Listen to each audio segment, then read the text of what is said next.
everybody, and welcome back to the McDonCast, the funnest podcast in town, the only podcast around. You didn't say it.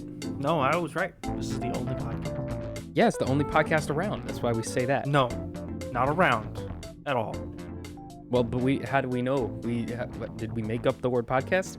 Yes. Why? It's not like this is called the McDonCast. If it was the first podcast, we would just call it the podcast. Well, because the podcast was named after the pod, and podcast was named after the iPod. Yeah, but why wouldn't we have just called it the podcast? Well, we have a deep affection for the iPod, so we named it after our favorite thing, the iPod. Yeah, but we didn't, because it's called the McDonCast. Well, no, that's the name of the show. The name of the format is. Why would we name the format something different than the show? The first podcast wasn't named podcast. But we are the first podcast. Yeah, we're the precedent. So we should be called podcast. The first TV show wasn't called TV show. What was it called? I don't know. It might have been called TV show. It definitely wasn't. How do you know? It was definitely called The Something Show, but it was not called a TV show. The TV show. The first movie wasn't called The Movie. It might have been. You don't know. It wasn't. What was it called? Well, technically it was that like thing of a horse running. Mm-hmm. I don't think that even has a name. It's just that little video of the horse running. Definitely isn't movie, though. It's The Movie. The first movie. Yeah, it's called The Movie. So if anything, we should have called this the first podcast. No, it would just be called The Podcast. No, this would be called the first podcast because it's the first podcast. Yeah, it's like the First National Bank, but we're just the bank. We should have called ourselves the Mall of America Hour with Steve and Joby. But that doesn't make any sense. Who's Steve and Joby? I don't know. Did you make up a guy? Is that like Steve Jobs, but he added an E to his name? They host the Mall of America Hour. What is the Mall of America Hour? It's an hour podcast about how much they love the Mall of America. Like every week they do this? Every week. Okay, anyway, let me give y'all a rundown. If you can't tell, we're already going off the rails and spitballing. So we have no movie to review this week, and there were no major stories. So, the actor strike did start, but that is basically the same as the writer's strike, so there's not a whole lot of new stuff to cover there. We'll talk about it, but there's not a whole lot of new ground to break there. Last episode, we talked about Mission Impossible, right? Yes. We're recording this on Wednesday. Barbie and Oppenheimer don't come out till literally tomorrow. I don't know why we didn't wait to record this. Well, we're not seeing them tomorrow. But anyway, no, we're gonna see them both on Friday. We're gonna Barbie in the morning. Yeah, Oppenheimer we're seeing Barbie in the morning before I go to work, and Oppenheimer after I come home from work. I was thinking about this. We're gonna go to Barbie at the earliest possible showing, and Oppenheimer at the latest possible showing. There are 6 seats taken in that theater for Barbie. Yeah, and we're you, me, Max. My friend, 2 of my friends, and that's it. It's us 5. I guess there's 5 seats taken. That's it. Cool. We're gonna be making fun of it the whole time. Hey, I like it when there's no one else in the trailer. Looks because it means I can loudly blurt my comments and like we don't have to worry about other people getting upset. Well, I can get up. I can go to the bathroom without having to shuffle through a bunch of people. Yeah, it's good. I like that. But they put up ropes so we can't get the refills in that theater anymore. Probably because you weren't supposed to be doing that in the first place. Well, yeah, obviously, but like, what do you mean they put up ropes? So, okay, we went to see Mission Impossible last week, right? Yep. I got up to go get a refill, right? Because, as we've been doing for the last year, since no one enforces that. Sam does it, and it's weird. Max does it too. You've also done it. I've never done that. Okay, well then you're weird. Literally all of us have done it. Mostly because you are way more like okay with getting up in the middle of a movie several times. Yeah, because I like to once I'm in there, unless I have to really go to the bathroom, I try not to leave the whole time. I usually go to the bathroom maybe twice because I don't want to miss I get up stuff. to get a refill around halfway through the movie. Yeah, you get up several times during a movie. I get up on average of 3 times. Sometimes he'll get up, he'll go check his phone in the hallway. I've never done that. Sometimes I check it while I'm in the bathroom. He'll go drive, he'll go get groceries from Walmart. That I have done twice. Patrick will just straight up fall asleep in the movie theater. Patrick will just get up and then stand in the hallway of the theater and not go back to his seat for no reason. He has Remember that time Patrick is maybe the worst moviegoer in existence. I think he just doesn't like going to the movies. He does not. He refuses to pay for concessions. He'll talk loudly during the movie. He'll check his phone, fall asleep. He once farted while sitting right next to me in the theater. My favorite was when he got up to go to the bathroom, left the theater, and then he didn't come back for 30 minutes. Yep. We were like, is he okay? So I got up to go check on him. He was just standing in that little hallway like before you go up to your seat, just like watching the movie. And I was like, "What are you doing?" He's like, "Oh, I forgot to go back to my seat." I was like, "What do you? What? How?" He's not here to defend himself, so we can make fun of him. Yeah, it's okay. Anyway, but yeah, we're seeing. So we're gonna have to. We love you, Patrick. So come back to the show. Yeah, please come back. So the first showing for Barbie in like our local area on Friday is for like 10:25. That's when we're gonna go. Everybody figure out what theater we go to, and you'll see us in the theater if you go at that showtime. So that's the earliest one. So we're gonna have to get up like around 9ish, probably around 9 to go see it, and then we're gonna see Oppenheimer at like 10:25, like almost exactly 12 hours later. And that movie is 3 hours, which means we're gonna have to wake up at 9, and probably we won't even go to bed until like 2, probably like 2:30, 3 o'clock. Very good, very good. Well, it's gonna be a day. I will have to go to work. And so I'll have to work a shift in between those two. Very fun. I can't wait. But yeah, because Barbie Oppenheimer come out in the next couple days, this is just a news episode. We have no movie to discuss. We're gonna talk a little bit about. Is this the first episode of the summer we haven't had a movie? Oh, definitely for the summer, yeah. I mean, 2023 has been a pretty packed year. Yeah, we've had lots. There's been not a lot of very good movies, but a lot of movies in general. There's been 3 good movies, 2 okay movies, and a bunch of bad movies. Honestly, I would say there's been more just straight and mediocre movies. Yeah, just a lot of very lame movies. Like there's The Flash was the only movie this summer that came out that I like disliked. I did not like that. I did not like that. I didn't like watching. Everything else was just like. Flash was bad. I think Transformers was really, really bad. You disliked Transformers way more. That's just because they did a lot of stuff that was like absolutely nonsense. I was more just numb to it. What other movies have we seen this? Oh, The Little Mermaid was not. It wasn't bad. It was just kind of. It was way too long. It was very annoying. Fast X was bad, but it was funny bad, so it was okay. I had fun with Fast X. Yeah, I had fun watching Fast X. I like when he hits the suicide lever and blows himself up. I just love reason. that Jason Momoa's character, his plan, he's working like 85 steps ahead. Why did he take so long to do his plan? Because there's been like 6 movies between him getting his safe stolen and now. And like, what took him so long? Well, to be fair, he had to set up like 80 different fail-safes for when Dom did this was gonna happen. When Dom did this was gonna happen. The guy planned on himself forgetting to take Dom's car away, Dom driving off the dam, and he knew that was gonna happen, so he put bombs all over the dam and was gonna blow up the dam. Very interesting plan. Yeah, but so we're gonna talk about some comments that Bob Iger made. We're going to talk about some updates on Aquaman and the Lost Kingdom, which is still supposed to come out this year. We got Blue Beetle, SAG news, Netflix news, Bob Iger news, and GTA news. Yeah, you were going to talk about GTA. Yeah, so let's start things off with probably the least interesting story. Oh, and then at the end of the show, we're going to talk about what we think the highest grossing movie of next summer will be. We're about halfway through this summer. We're long-shotting next summer using our brilliant Galaxy Brain predictions. Yeah, because our predictions were so right this year. You're so right. Yeah, so as part of the data breach that happened... there was actually a couple news stories. So first off, the hacker who leaked all that GTA footage a few months ago... I saw that. Was ruled not fit for trial by a psychiatrist. Brilliant lawyering. That's... interesting. That's it for that part of the story. But as a different part of the story, some data that came out from the leak that like just recently like someone found out, the game started development in 2014. So it's been in development for 9 years as of right now. Mm-hmm. And the projected budget, the budget allotted for the game is $2 billion. Which makes it the single most expensive piece of media ever produced. Ever. How? More than all of Game of Thrones. Like how? All of it. From episode 1 to season 8. The whole show. It's more expensive than all of Game of Thrones, all of WandaVision, all of Loki, all of Infinity War, all of Endgame. Avatar 2. Any single piece of media, this is Justice League. The most expensive Pirates one. of the Caribbean 4. At least 2 Star Wars movies combined.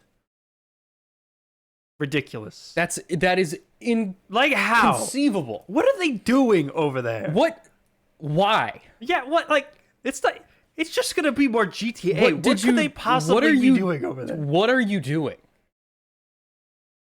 Like, how? I can't even think of a thing about the new GTA that would be different from the old GTA. I mean, is Cyberpunk not just GTA in the future? Is that not essentially just GTA but new?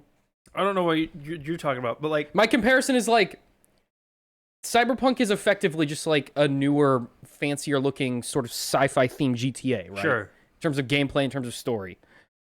How is it that was like drastically less expensive than what GTA 6 is supposed to be? Like, how are they? What do you do with GTA? That series' biggest fundamental innovation was in the third game, and then it's just been like graphical improvements and story changes. It's been the exact same game for 4 and 5.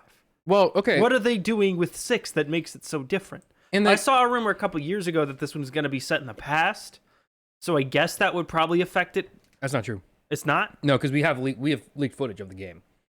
So then what are they doing? It takes place in modern day. What are they doing? I don't know. And the footage that was leaked, now, to be fair, the game is several years out from release. Even though it's been in development for almost 10 years. But it did not look marginally different from GTA 5. Yeah. Because it's GTA. And there's no problem with that. GTA is GTA. But why does it take that long? They don't need to drastically change it. It sells ridiculously well as it is. But like, what are you spending that amount of money on for GTA 6, a game that, for all intents and purposes, will basically just be more GTA 5? Yeah. It makes zero sense. The core gameplay doesn't change. The mission structure is exactly the same. The only thing that changes from game to game... Well, we assume. We don't know. I mean, we don't know what they could be cooking up. Every mission in GTA is either follow this guy in your car or steal this thing and shoot this guy and run away. We don't know what they're cooking. They could be. What are you cooking with GTA? Maybe they got a new recipe book. My only thing that this could be, like my only thought or theory, is that the map is like the biggest map, like because it's open world, like the biggest open world map in the history of video games, and like the most detailed. There's no way that that's true because it takes place in a single city. But it could be like the most intricately detailed map in the history of gaming. We have a lot of games that take place in one city. Like I've recently been playing through Spider-Man from the PS4. Great game. Really, really good. Something that's weird about that game, though, you can't go in any of the buildings. Yeah, that's what I'm saying. Like, maybe... Same with Cyberpunk. In fact, this drives me insane. Okay, in Spider-Man for PS4, at least there's no like doors that look like you should be able to enter. Mm-hmm. In Cyberpunk, there are doors on almost every building that you can go up to and press the open button and it just says locked. But those doors never open. Well, you want to feel like you can explore, but you can't. Yeah.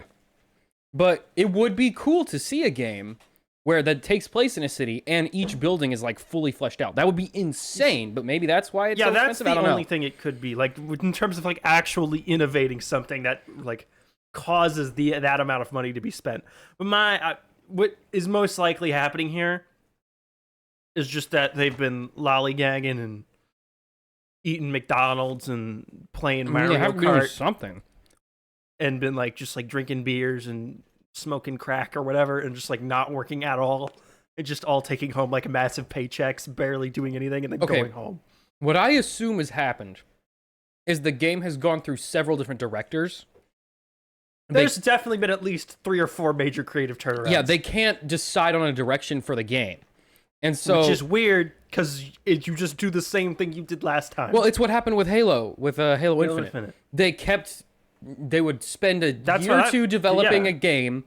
The direction would change. They'd have to scrap most of it and do another thing. And they kept having to pivot over and over again. And then they fired the creative director like a year before release. Yeah. I mean, this one they've had to have fired multiple creative directors. They probably just aren't as public about it, but they're definitely having major difficulties with development. Obviously. Which makes no sense, because what do you do? What's going wrong? It's just GTA. It's not hard.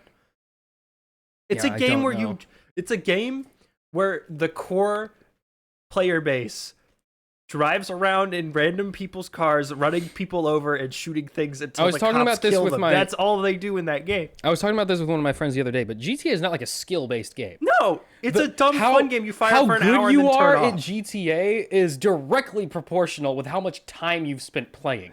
There's no like actual it's just skill. accumulating stuff as you go. Yeah, that's like saying I'm good at Animal Crossing. It's like, no, you just played it for a really long time. Like, there's no skill. What, did you press A really good when you caught the fish? Like, no.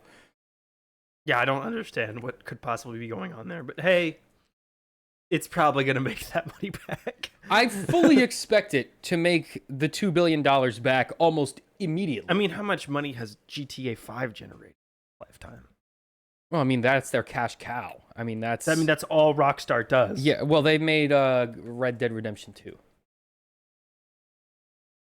Made in lifetime. Yeah, GTA 5 has made an estimated $7.7 billion to date. Yeah, so that's the development for GTA 6 is what is that, a fourth about? Yeah. About a fourth of its revenue. Yeah, almost $8 billion. Now, is that $8 billion in profit or in revenue? This is probably revenue. Yeah, because profit would be including the cost of development and upkeep for the game. Like, subtracted from the That's true. amount But like, they earned. I don't know. But it's generated $8 billion. They definitely took home most of that. They've definitely taken home a large chunk of that. I would estimate probably... Especially since they have... That's just from, like, sales of the game. That's not counting, like, people microtransactions. Yeah, what's the lifetime revenue for GTA Online? There's no way to know that. They don't... I mean, they have to say during, like, an investor call 180 million units sold of GTA 5, the game. Well, I'm talking about GTA So we know Online. how much money, like, that was, like, around how much that made from that being sold, but Rockstar isn't public about, like, how much they're making from microtransactions. Well, no, not exactly, but they do say on investor calls, like, we've made X amount of revenue this year from, GTA 5 Online transactions or whatever. Because if they make a lot of money, they want to be public about it. They want to be, look how successful we are, invest in our company. Yeah, I mean, I can't find that. All I can find is that it's a lot. All I can find is that they're hoping that it crosses the $10 billion mark before they get the next one out. That's really all you really need to know. I can't believe people are still playing that game. The game's been out for 10 years. I mean, it's one of, I would argue, 3 companies that their entire success hinges on a single game. What are the other There's two? Minecraft, there's GTA, and there's Call of Duty. I would argue Pokemon as well, but they're kind of for the Pokemon company. Yeah, that's obvious. But Nintendo doesn't. But in terms of studios that make other games, I would say Mojang doesn't do anything. They make Minecraft Legends and Minecraft Legends. spin-off games that are like cheapo and take a year to develop. Like those don't fully count. Fleshed out other games. It's just no one cares. But they're Minecraft because spin-offs. Minecraft is such a big name that it just smothers any potential for like other ideas to even form in their studio. Activision definitely heavily relies on Call of Duty. I feel like they would still be around if they didn't, but they would not be Activision. They would be just like a small. What do they make other than? They'll occasionally roll out like a Skylanders like or a Crash Bandicoot. They've made 2 Crash Bandicoot games in the last like 20 years. I mean, they'll roll out some stuff, but like, and one of them was a remake of the games they made. I'm 20 years saying ago. like they would still probably be around. They would just be very small. They would be like Rare. Mojang would not exist if Minecraft never came out or was not out. Like that wouldn't happen. Well, Mojang exists because of Minecraft. Rockstar, I think it's harder to say. Mojang did not make Minecraft. Minecraft made Mojang. Yeah. Rockstar, like they were around before GTA, and like they do other stuff, like Red Dead Redemption. What did they do before GTA? I don't know. That would be that's going back to like the PlayStation era. Didn't they make drive and gun games on the NES? Probably. I mean, they've been around since the 80s. Yeah, I'm pretty sure they've been around since the 90s. Pretty sure they've always been making like super violent software. Super violent stuff. It's kind of their thing. Made films? They made movies? Yes. Anyway, you keep talking. Let me find while I'm looking for this. What are you looking for? I'm just looking for a list of stuff. Yeah, but this is... I mean, I don't even know what to think about that being the most expensive piece of media ever produced. I mean, it'll probably be passed in the next 2 years. By what? Something. Warner Brothers will burn $2 billion on a Justice League sequel. What? How long do you think it will take before we see $1 billion budget on a movie? On a movie? I mean, we're approaching the 500. I would say $500 million is around the top of movie budgets right now. Well, okay. If Avatar 2 and 3 were produced at the same time, right? If you counted that as one big production, that definitely cost $1 billion. Nah, that's 2 movies. But yeah, but all of the Avatar sequels are essentially being produced at once, like at one row. So they're being filmed at once. To do all 5 of those, it's going to be probably over $2 billion. Yeah, but that's a whole franchise. I don't think just one single movie costing $1 billion. Yeah. You think anyone will ever do that? No, not for the next 50 years. I mean, the box office or streaming, whatever revenue stream would be the primary one at that point, it would have to be generating so much money that you could burn $1.5 billion. So why do you think studios are so much more willing to spend $1 billion on a video game than a movie? Because a video game can generate $8 billion in revenue that a film can't. Yeah, I mean in ticket sales. What? How many Star Wars toys do you think they sold with the new trilogy? A lot. Probably about $1 billion worth, at least. That's true. How many of them stupid lightsabers do you think they sold with the stupid Yoda heads But on also, they don't need to spend $1 billion for that to happen. No, but if you do, you will sell way more toys. I'm not saying for one movie. Well, I don't know. If you spend $1 billion on a movie, right? If you do a bunch of tie-ins and stuff, I don't think the movie costing that much is going to increase the sales of the tie-ins. Well, we don't even know what $1 billion movie would even look like. No, what would that be? Conceptually, that... Especially since all movies are going to be made by the AI computer and cost $0. I don't think as of right now it's even possible to spend $1 billion. No, I don't know. Well, you could. But doing you definitely what? Doing could. What? Flushing millions down the toilet for no reason. Maybe you could argue that Tom Cruise movie where he's going to space whenever that happens, that will probably... That's going to cost so much. Technically cost well over $1 billion. Because any kind of space technology requires so expensive. Insane amounts of money. Yeah. Even if let's say they have a partnership with SpaceX and SpaceX if you're shoots counting into space. Building a rocket in terms ship of R&D for the rocket part of ship. the production, Yeah. So okay, I guess you could say Top Gun costs $1 billion. If you're counting them building all of the airplanes. Yeah, because the airplanes are but the a couple $1 billion that. each. That's true. Your U.S. tax dollars. So I guess it depends on how you calculate. Yeah, I mean the movie. A shooting production budget for Batman 3. I guess we don't count the being $1 billion. That would. We don't count the R&D for the GPUs they use to Yeah, we're not talking game. About what computer did they use to render the film? Let's factor that in. Yeah. That would. How much did the building that we're shooting in cost? What's the property value? Factor that one in. How much does the Warner Brothers lot cost? All right. Probably Tell me what's going now. on with Bob Iger. I did see that at his billionaire conference. So he made a week some remarks. ago, Bob Iger was chilling at Billionaire Summer Camp. No, literally. Billionaire Summer Camp. It was him, Zuckerberg, and a couple other billionaires on a private island. Elon, Zaslav, Tim Cook, they all hang out. Jeff Bezos. Yeah, the Illuminati got together. They're literally the Illuminati. Bob Iger, he did an interview with CNBC. He talked about the strike, which we'll get to his strike comments later on the show. So funny. Talk about that. But he said some stuff about Pixar and Marvel and Star Wars. He said that Pixar releasing films straight to Disney Plus during the pandemic taught audiences to wait for streaming, and that has hurt the theatrical grosses of recent Pixar films. He was talking about generally how this pivot to streaming generally has hurt the business. He is correct. Yeah. However, it should be known that switching the entire Disney business model to being streaming focused was entirely his idea.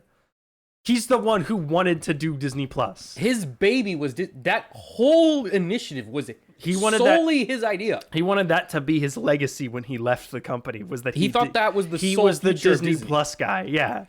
So his retroactively being well, the old boss wanted to do streaming. I'm all about the movies. You did streaming, left. The old boss came in, got blamed for streaming, got fired. Did exactly what you were telling him to do, and then he got fired for it, and you came in and were like, I promise not to do any of his ideas.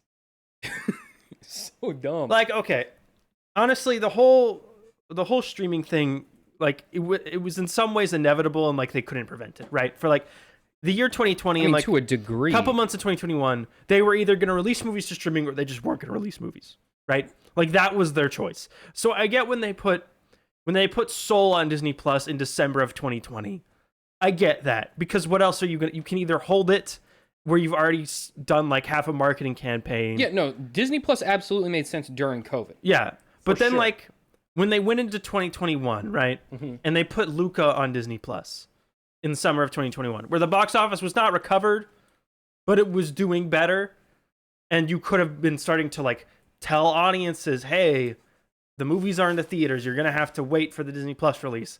But no, they put Luca on Disney Plus. And then in March of 2022, when the box office was even more recovered, they put Turning Red on Disney Plus. That was a mistake. And that made no sense. That was entirely just because we don't think this will make money in theaters. We're gonna put it on Disney Plus, right? That was all that was. And then Lightyear, which they thought was gonna be like the big grand return, that bombed when they finally put that one in theaters, because at that point it'd been since 2019 in Toy Story 4, where a Pixar movie had come out. For all intents and purposes, that movie should have done very well.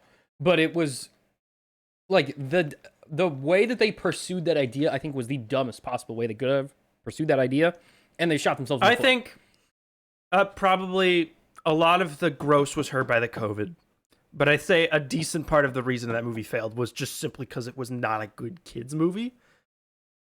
Like and also it was confusing. It wasn't about Buzz Lightyear. Well, nobody knew what it was. Like the fact that they had to like throw in a tag at the beginning to explain to you what you were watching shows that like it was creatively misguided from the start. It should have been a theatrical movie version of the Buzz Lightyear TV show. Yes. Where he's a space ranger and he explores stuff and has a space adventure. Yeah. Instead, it was about a guy stuck on a very boring planet. Interstellar with Buzz Lightyear. Do a time loop over and over again and then beats up his future self. Popular lighthearted kids film Interstellar by Christopher Nolan. Like, no. Kids don't. You got to try to explain when Lightyear what time dilation is? Lightyear and the Flash have the same plot. No, they don't. Yeah, they do. No, they don't. He does the time loop, and then he beats up a future version of himself who's old. He doesn't change history. He just keeps going forward. No, but he does change history because he doesn't become that guy. True. Who knows? I don't understand how Lightyear even works. Yeah, but just generally. And if studios are all panicking right now, right? Because most audiences are willing to just literally just wait at home and wait for stuff to come out on streaming, right? Yeah. People tell me all the time, oh, that movie came out? I'll just wait for it to be on Netflix for free. Because it'll be on there in a month, right? If you want things to go back to the way they were before, 2018, 2019 territory, there is literally no other option than just throwing audiences cold turkey back into that place. You have to delete Disney Plus. You can even keep Disney Plus. But what you have to do, and the reason they don't do this is because they're scared, but you have to do this, is just go straight up back to old release windows. Well, but they don't want to destroy Disney Plus. You're not going to destroy Disney Plus, do No, but you'll give people a lot less reason to buy it if you don't put the movie on there for a year after it comes out in theaters. What you have to do is just go, this has a theatrical run, and then it's not going to come out for home video for 4 to 5 months. And then it's not going to come out for streaming for 6 months. Well, that's what they've been doing for the last couple of months. For some stuff. Disney has been doing that Disney, a little bit for the most more. part, has gone back. Avatar, they waited like half a year to put it on Disney Plus. But like, Haunted Mansion is going to probably be on there within a month. Okay, but also, Haunted Mansion is not going to make any money theatrically. But that's because a lot of people will just wait for it to come out on Disney Plus. No, that's because a lot of people don't I know you're dumping on Haunted Mansion here, but like, literally, you have to do that. There's no Ant-Man and the Wasp: Quantumania, same thing. You just have to wait. It's because for a lot of people, it's not worth it to see it in a theater. Exactly. Because their care about that property is not high enough to justify a more than a Disney Plus subscription worth of money to go see a movie than to wait 5 months to see it on Disney Plus. Like Haunted Mansion is a great example because there is no one wants to see a Haunted Mansion movie. If anyone does, they will see it because they're really bored and have nothing else to do. And I'm serious. And that's way easier to do if you already have Disney Plus, you see it on the homepage, you're like, I got an hour and a half. Boop. Yeah. It's way easier to do that than, all right, I'm going to get in my car, I'm going to drive to the theater, I'm going to hand them $15 to see this movie I don't really care about. I'm going to pay $20 for a popcorn and $20 for a soda, and I'm going to sit in this theater, and I'm going to have to drive home. It's going to be dark outside, and that's way bigger of a hassle than just going boop. But again, there's no way you're ever going to get them back to be willing to do that if they just keep doing what they're doing. Like, I saw Flash. I was scrolling through Prime Video the other day, and they had The Flash, a movie that came out literally exactly a month ago, right? But that movie we already know is not a theatrical success. Exactly a month ago. On the homepage, and it says, theaters at home, The Flash, rent for $20. I'm like, guys, if what you're going to do is hold the successful movies and wait for the streaming, but then the movies that underperform, immediately dump them on streaming, you're teaching audiences to do the exact thing that is driving the problem. What you need to do is the movies that underperform, you hold those, because you need to teach the audiences that when they underperform, they won't immediately be there on streaming. But they're trying to recoup the loss of that movie. But that's because they're trying to recoup the loss right away. If they would just wait... But underperform it if it underperforms in theaters, right? But then you roll it out later on to PVOD, where they actually have to like pay to watch it. Yeah, I'm not saying like No Hard Feelings, the Jennifer Lawrence comedy, right? Yeah, that's doing pretty well in theaters, but it's not going to make a profit, right? It's going to end up going to Netflix in a couple months. What that movie is going to end up doing is not do great in theaters, but do okay, where enough people probably saw it and are talking about it. End up on PVOD, where people will have to pay to watch it. It'll make some money doing that, and then way later on, it will end up on Netflix for free. And then it'll probably do really well on Netflix. But there's still that window where you're able to recoup some of that losses by having people who waited for streaming have to pay to watch it. It's the fact that no one has to pay to watch it on streaming that's causing the problem. That movie's not like a demonstrable financial failure. Like The Flash is a not even just a failure, but an actual problem for Warner Brothers. For movies like that, they have to try and recoup the losses as fast as they can, or they could risk like no longer existing. But you're not recouping any losses by dumping it on Max. That's what I'm saying. No, not on. Well, you recoup the loss. You gotta put it on premium video on demand, and you have to give it a window of longer than 3 months to do it. So you just want them to put it on demand for a while first. Yeah, and then move it to Netflix. Because what they're doing is they're putting it on Disney Plus and PVOD the same day, which is ridiculously dumb. Because why would you ever pay the $20 to watch it? Because there's a value proposition for people who are... Okay, so this is a very small group of people that they're targeting. But this is who they're targeting. People who don't have Disney Plus are interested in that movie and might rent it. But if you look at the rent price and you see, oh, that's $20 to rent it. Oh, but Disney Plus is $10. Now you've just got a Disney Plus subscriber because they subscribe just for that movie. And now there's a chance that they might find something else they want to watch and they might keep that recurring revenue. That's why they release them at the same time, is to make Disney Plus seem like a better deal. That's why they do that. I just don't understand why they're pivoting so hard to Disney Plus when that has not been profitable at all. Because the goal is for it to become profitable later on. It has to reach such a ridiculous level to become That's why they're so desperate to get subscribers on there. That's why they're doing this. But they have to spend so much to get the subscribers. Yeah. Like, I just don't understand why Hollywood in general... Like, I keep talking about this with random people. I'm like, they're literally the only industry that innovated themselves out of existence.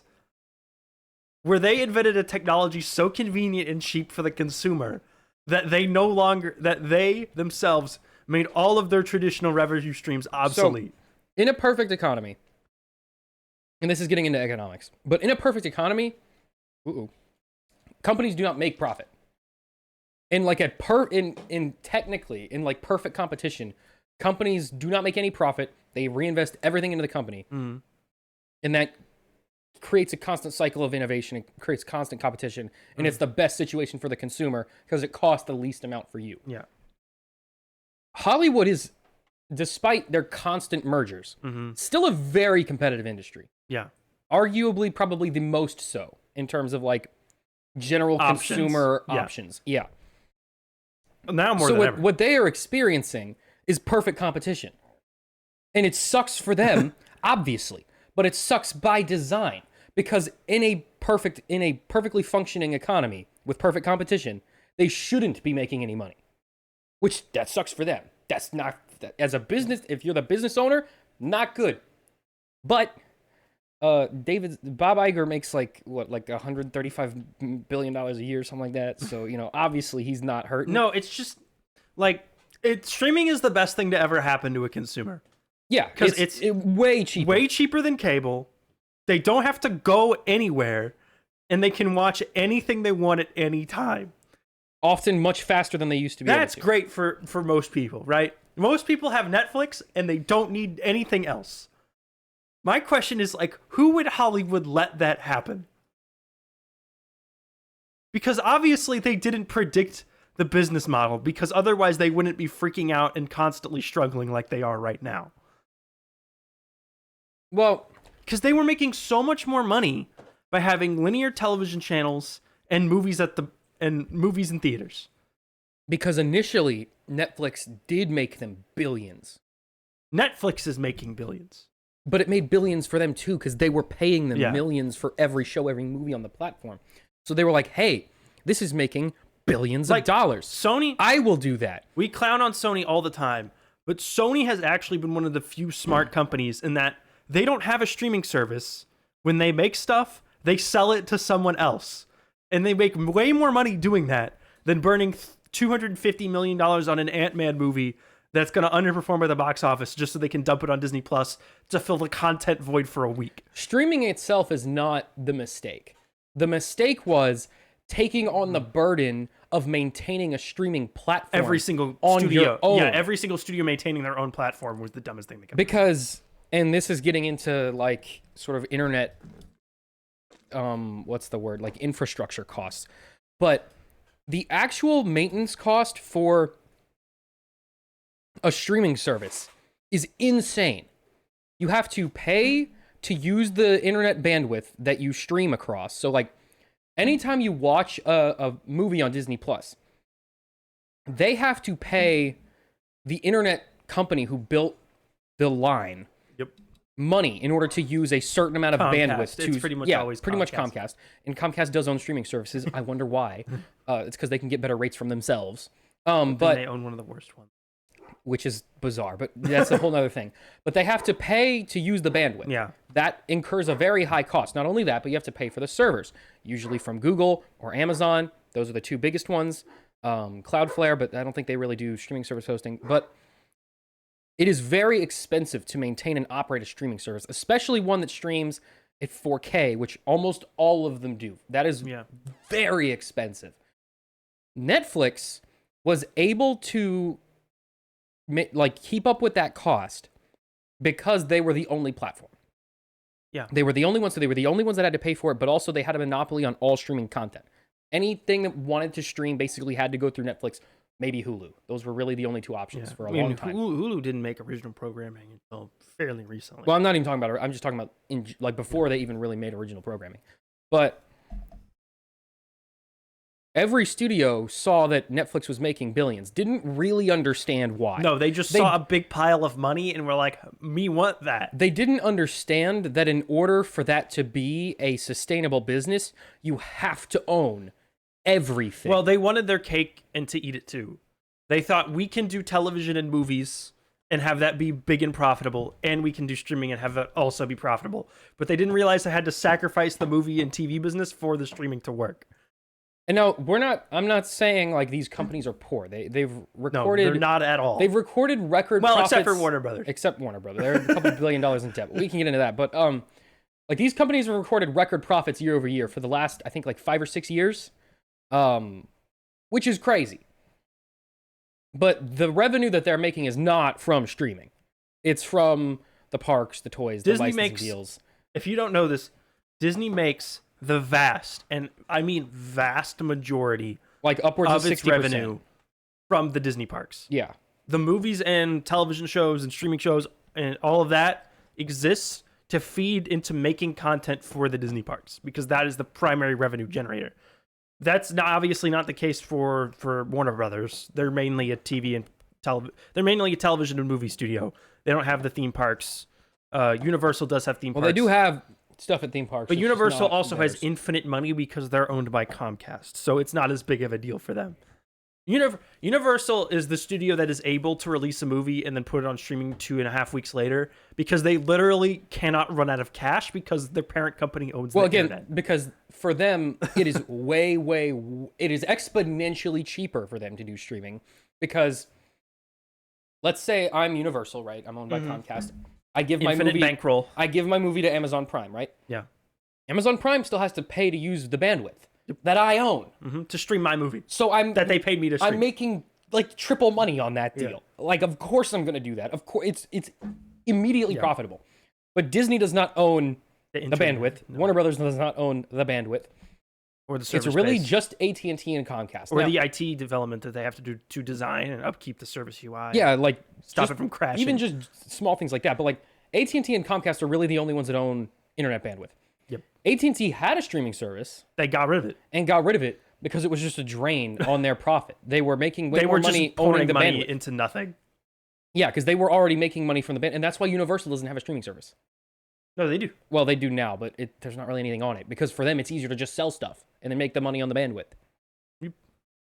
It's ridiculous. But he went on to say, moving on into back into the Bob Iger stuff, he said that Marvel and Star Wars, the brands have been diluted due to releasing too much content across several platforms, and that in the future, the output from those franchises will be slowed in Marvel order to, and Star Wars. Yes, in order to ensure higher quality and to keep the budgets under control.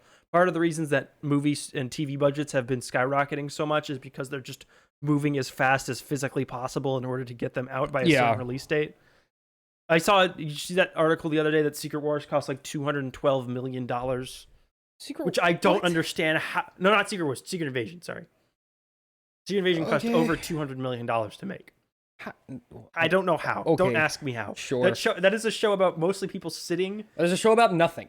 That is a show where nothing happens. It's a show about people sitting in like restaurants and bars in London and whispering to each other. It's a show where every episode they do a fake out death and nothing happens. That's it. That's the show. I mean, the 4th episode came out. I haven't seen it yet. Maybe something happens. Oh, yeah, the 5th episode came out. Or 5th episode. I don't even know. The series finale is next week.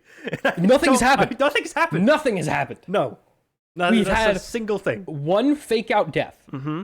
One real death, but it was the death of a character no one cared about. Most people don't even know exists. We had a real death, a fake out death, and then another fake out death. And then a fake out attempted murder. Because we didn't have anything to talk about this week, I was like, oh, maybe we can talk about Secret Invasion. But there's nothing to talk about. There's only one episode left, and it would literally just be us complaining about how boring it is to watch. So they introduce a lot of cool concepts and then do nothing with them. Not like Nick Fury's wife. Spoiler alert, he has a wife. Why wasn't she you're not ever watching it. In any other property ever? But like, it's like, that's okay, dumb. But she doesn't do anything. And they do these scenes where they retroactively have like their relationship defined so that they can like bring up their relationship in the current time. They try to like, work it into Nick Fury's tragic backstory, but it comes off as stupid because we don't know who this is. Yeah, okay, maybe they had that one time in like the past, but we didn't know about that. Nick Fury was at his best when you didn't know anything about him. Yeah, now that we do know about him, he just comes off as like a loser. He's so pathetic in this show. The only reason he had any powers because the Skrulls were helping him, and then he didn't even do what he was supposed to do, and now they're mad at him. Honestly, the Skrulls are like kind of the good guys. Mm-hmm. I mean, yeah, they're like... Except for the genocide. Except for the genocide they're doing. That's bad. But, like, understandably, Nick Fury is the wrong one here. Screwed them over. Yeah. Actually, okay, technically Captain Marvel screwed them over because she was supposed to... She ain't helping. She was supposed to find them a planet, and she has, as far as we can tell, been doing She's literally been flying around... She's been flying around space being Superman for 30 years. And not doing the one thing she couldn't find one place that was like, yeah, we'll welcome some Nick Fury like said he would help them get their stuff, but he can't really do anything. He really was like counting on Captain Marvel to do that. Real quick, you know how the whole reason they can't sell on Earth is because everyone on Earth is xenophobic, right? Yeah, that's what they say. We have seen planets in the Guardians of the Galaxy movies that are just like amazing, pristine cities that are like super diverse with a million different alien species on them. Yeah, that they could just go live on. I know that it exploded, but like you think Xandar, when that planet wasn't around, wouldn't have just been like, sure, the Skrulls can come live here. There's a couple thousand of them. Well, okay. The reason why, and they haven't said this yet, but it's obvious if you've been paying attention, is that Which I haven't, the so it makes Skrulls are like super territorial and warlike, and that's why they're actually hated. But they didn't say that to Nick Fury, because remember when he was like, "Tell me something I don't know about Skrullos," and then Talos was like, "You know everything," and he's like, "That's not something I don't know." And then later on they're like, "You were our war general. You were supposed to like be the conqueror," and then I guess they didn't do conquering right and got dead. I don't know. But obviously they used to be like super warlike and now they're not, and that's why everyone hates them. That's the real reason in universe. I guess we'll talk about Secret Invasion next week when it wraps up. But there's a good chance it's just going to be like, yep, that happened. Because there's been literally no major plot developments, and there's not going to be any major plot developments next week either. Nick Fury's going to walk into a room, probably shoot 2 guys, and then have a yelling match with Gravik. And then they'll come to an agreement, and then the show will end. Yep. And then there will be an ad about, then there'll be a PSA about how welcoming immigrants is good. Because that's... Even though they did that with Asgard. Really, Sam, that's what the show's really about. You know what other race of aliens was super into conquering everything? Asgards. That exploded and Earth was like perfectly okay with housing all of them? Asgard. Yeah, Asgard. There's already an alien race living in its own area that is perfectly fine. On Earth, unimpeded. On Earth. They're just chilling. Why would they care? It's actually a tourist destination. Why would they care? Earth, obviously, no one on Earth would care. If, like, okay, the Earthlings don't know that they did like a lot of war. This is the Marvel universe, right? There is a million freaky, super-powered weirdos running around, blowing up cities every single day. They've been invaded on aliens on an annual basis. And you think if one just showed up and was like, hey, we just want to like chill out on this island in the middle of the Bahamas and live there now, is that fine? You think they wouldn't just be like, yeah. Why didn't Nick Fury be like, okay, look, if you help protect Earth, you can live here? Like, that's basically what the Asgardians are doing. Why did if you help protect Earth, you can live here. It's a very, like, no, easy... why did he not just, like, get on TV after 10 years and be like, hey, by the way, there's been a million aliens among you living here for 10 years. They've not done anything bad. They've actually been helping out. We're going to go give them an island, and they're going to live there from now on. So everyone would be fine. When do you think they'll introduce Nick Fury's kid and he'll be part of the Young Avengers? The last episode or the next episode? I don't think they'll do it in this show. Because I feel like... The only reason this show exists is so they can do that. No, I feel like they would have done it in like a... Like there would have been like a person cast that would have leaked by now. But no, they're definitely going to do that. Maybe in the Marvels. They did that with Black Panther. She-Hulk and Black Panther. That's true. No, but She-Hulk there obviously was not a guy there. That was just a completely animated character. Yeah, they could do that with a Skrull. Because he'd be half Skrulls. They could just have a CGI guy. Ooh, then he can look young forever, and they can just continually recast the role from now on. So like Hatsune Miku, but like an MCU character version. Like Nick Fury's son, who would become the new Nick Fury. Like he can look, like they can just continually, like whenever the actor gets too old, they'll Doctor Whoify the guy. Yeah, they'll Doctor Whoify him. So dumb. I'm not joking. Boom. Yeah, they could do that. 100 years, Nick Fury, no problems. At least then it would make sense how he became such a good spy, is because he can like shapeshift.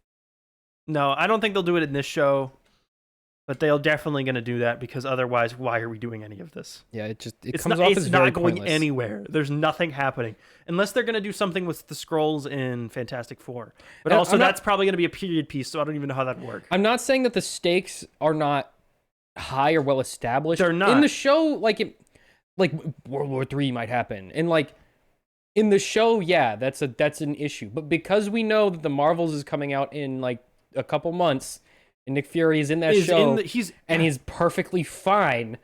We know that the Earth is fine, and he's back on his spaceship. Mm-hmm. We know that this show will effectively have absolutely no discernible like effect on the outside MCU. No, this is not going to do. There's nothing happening. The conclusion I came to is that okay. Here's something I just don't understand. Why do the Star Wars shows matter so much to the Star Wars universe, but the Marvel shows matter so little? There's no real reason why. Like, the Ahsoka show is, for all intents and purposes, the next chapter in Star Wars. Okay. The Mandalorian was a big chapter of Star Wars. The reason for that is, like, those shows are all building off each other to a thing, right? but it's just those shows. Like, it's just Mando and Boba Fett and Ahsoka, and they're going to lead into something, right? Everything in Marvel is connected. Like, everything. So every little show, every one-shot, every movie has to exist within one cohesive web with everything else. And so, like, when it's building to something, and when you have to keep all, like, you have to keep track of all these factors, it's much easier for, like, the stuff on the outside to, like, matter a little bit less, so that the larger stuff with the bigger guaranteed audience matters more. Like, the Star Wars shows are for Star Wars fans. The main people watching those shows are Star Wars fans. Yeah. And so when it's a bunch of characters from animated TV shows, and it's all building to Thrawn, who's a character from a TV show, like, all those Star Wars fans know who that is. Like, the Marvel audience, like, the general audience, doesn't know much about Marvel at all. And so it has to be, like, very surface Well, but level. they know who Hawkeye is. They know who these characters are. They know who Loki is. I'm not saying like, they know who these characters are. I'm saying they don't know who the characters are, but, like, the stories have to be, like, very simple, very linear, just so that people can keep track of all of this stuff. Like, the reason is that Star Wars shows are releasing one show a year, and if it's not one show a year, it's a show that's not connected to anything else. Yeah, like, they did they did Andor and Obi-Wan and Mandalorian, right? But Mandalorian is the only one that's connected really to anything else. Obi-Wan and Andor are just, like, stuff that happened. Like, yeah. Everything in Marvel exists in one giant straight line. Like, Marvel did 4 shows last year, and they're all connected to each other. So, like, if you skip one, you have to still know what's going on in the other 3. Yeah. Star Wars, you can skip Obi-Wan and Andor and just go straight from season 2 of The Mandalorian to season 3. You're not missing anything. I think Star Wars, just as a concept, generally speaking, is a lot easier to understand. Because it has way less creative potential? Well, not that, but, like, you can jump into any single piece of Star Wars media and come out with, like, a generally good experience. Like, you could watch just... That is not true. No, listen, you could watch just the original trilogy, and that would be a satisfying story. Yes. You could watch just the prequel trilogy if... You would experience the story, you would not be satisfied. But you would get a complete story, and you wouldn't have to do background research. No, you wouldn't have to do any homework homework to figure anything out. Like, you could watch the new trilogy, and again, you probably wouldn't be satisfied, but you don't have to do background research to understand, oh, that's the bad guy, that's the good guy. Yeah, I guess you could piece it together. With Marvel, there's so many more pieces. Like, you won't be satisfied watching just Ant-Man 3. You have to watch 85 like, things if you watched Ant-Man 1, 2, and 3, you would be extremely confused. Well, there's little stuff in the MCU that can, like, exist on its own, like the Guardians movies. You can watch, but that's because they're, like, so far 1, away 2, from and 3, everything and else. still pretty much get the whole thing. But, like, yeah, I mean, if you go straight from Ant-Man and the Wasp, or even Ant-Man 1 to Ant-Man 2, without seeing Civil War, you're lost. Even Doctor Strange 1 and 2. Yeah, no, you'd lost. Have no clue what's going on. But that's generally because that movie's horribly written. But, like, if you watch just The Mandalorian, you'd be perfectly fine. It's not that You'd hard. understand everything that's going on. If you watch just Andor and no other Star Wars material, there would be some characters that you maybe wouldn't understand completely, but you'd still be like, oh, I understand what's going on. They're the Nazis, and he's the not Nazi. Yeah, these are the good guys. They're killing the Nazis. These are the bad Nazis. All right, I see. I understand what's happening. Like, Marvel just expects... I think Marvel expects more from an audience that generally cares less about the property. Yes. Star Wars fans... I don't understand Marvel's, like, level of expectation for the audience. The average, like, Star Wars fan who's watching the shows is very dedicated to Star Wars. They do all the homework. They know who Ahsoka is. They know who Thrawn is. They know who all these characters are. And if they don't, they have friends who do, and their friends will explain it to them. I think it's just generally because, like... like most Marvel fans are like normies. Yeah, they're just your average moviegoer. Star Wars fans are like Star Wars nerds. Yeah, they're Star Wars fans. Yeah. Like, the average MCU fan is not an MCU fan. They're I have free time on my weekends and fan. so I see whatever the and Marvel so I see movie. Marvel because I know everyone watches Marvel. Yeah. Marvel is the Netflix of No, movies. they're the Xbox. They're the movies you watch because your friends watch them. Just like Xbox is the console you buy because your friends have Xbox. Those are the only reasons that people buy Xboxes and see Marvel movies.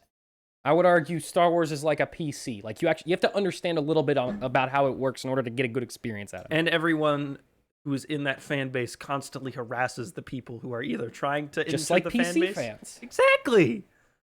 If you're trying to get into PC gaming, all of the PC nerds yell about how powerful their PC is. And yell about how you're setting it up wrong. Yeah, and if you're in Star Wars, people yell at you that you're watching stuff in the wrong order, or that your opinion is wrong, or that you don't know enough about this. Even though most laptops can play Fortnite just fine, and most Star Wars properties can be easily understood by most people. You're not going to be lost if you watch Episode 4 without seeing Episodes 1, 2, 3, Rogue One, and then all 7 seasons of the Clone Wars. I mean, heck, if you just watched the Han Solo movie by itself, you'd probably be like, okay, that was You'll a be movie. like, why is this movie constantly stopping to say references to things I don't understand? But like, yeah, you'd be like, that's a cool guy. I feel like you'd be able to experience like all of the trilogies on their own without seeing the other ones, except for the sequels, because Episode 9 is just like a giant vomit of like Episode 9 references. is a bit of a unique case, but that's because it was trying to tie everything The sequels very together. quickly just spin themselves into nostalgia bait. Because that's all they had left. Yeah. Because people had so little faith in Anyway, what they we gotta move on. Did we finish talking about Bob Oh, Iger? I was just gonna say about the less Marvel stuff.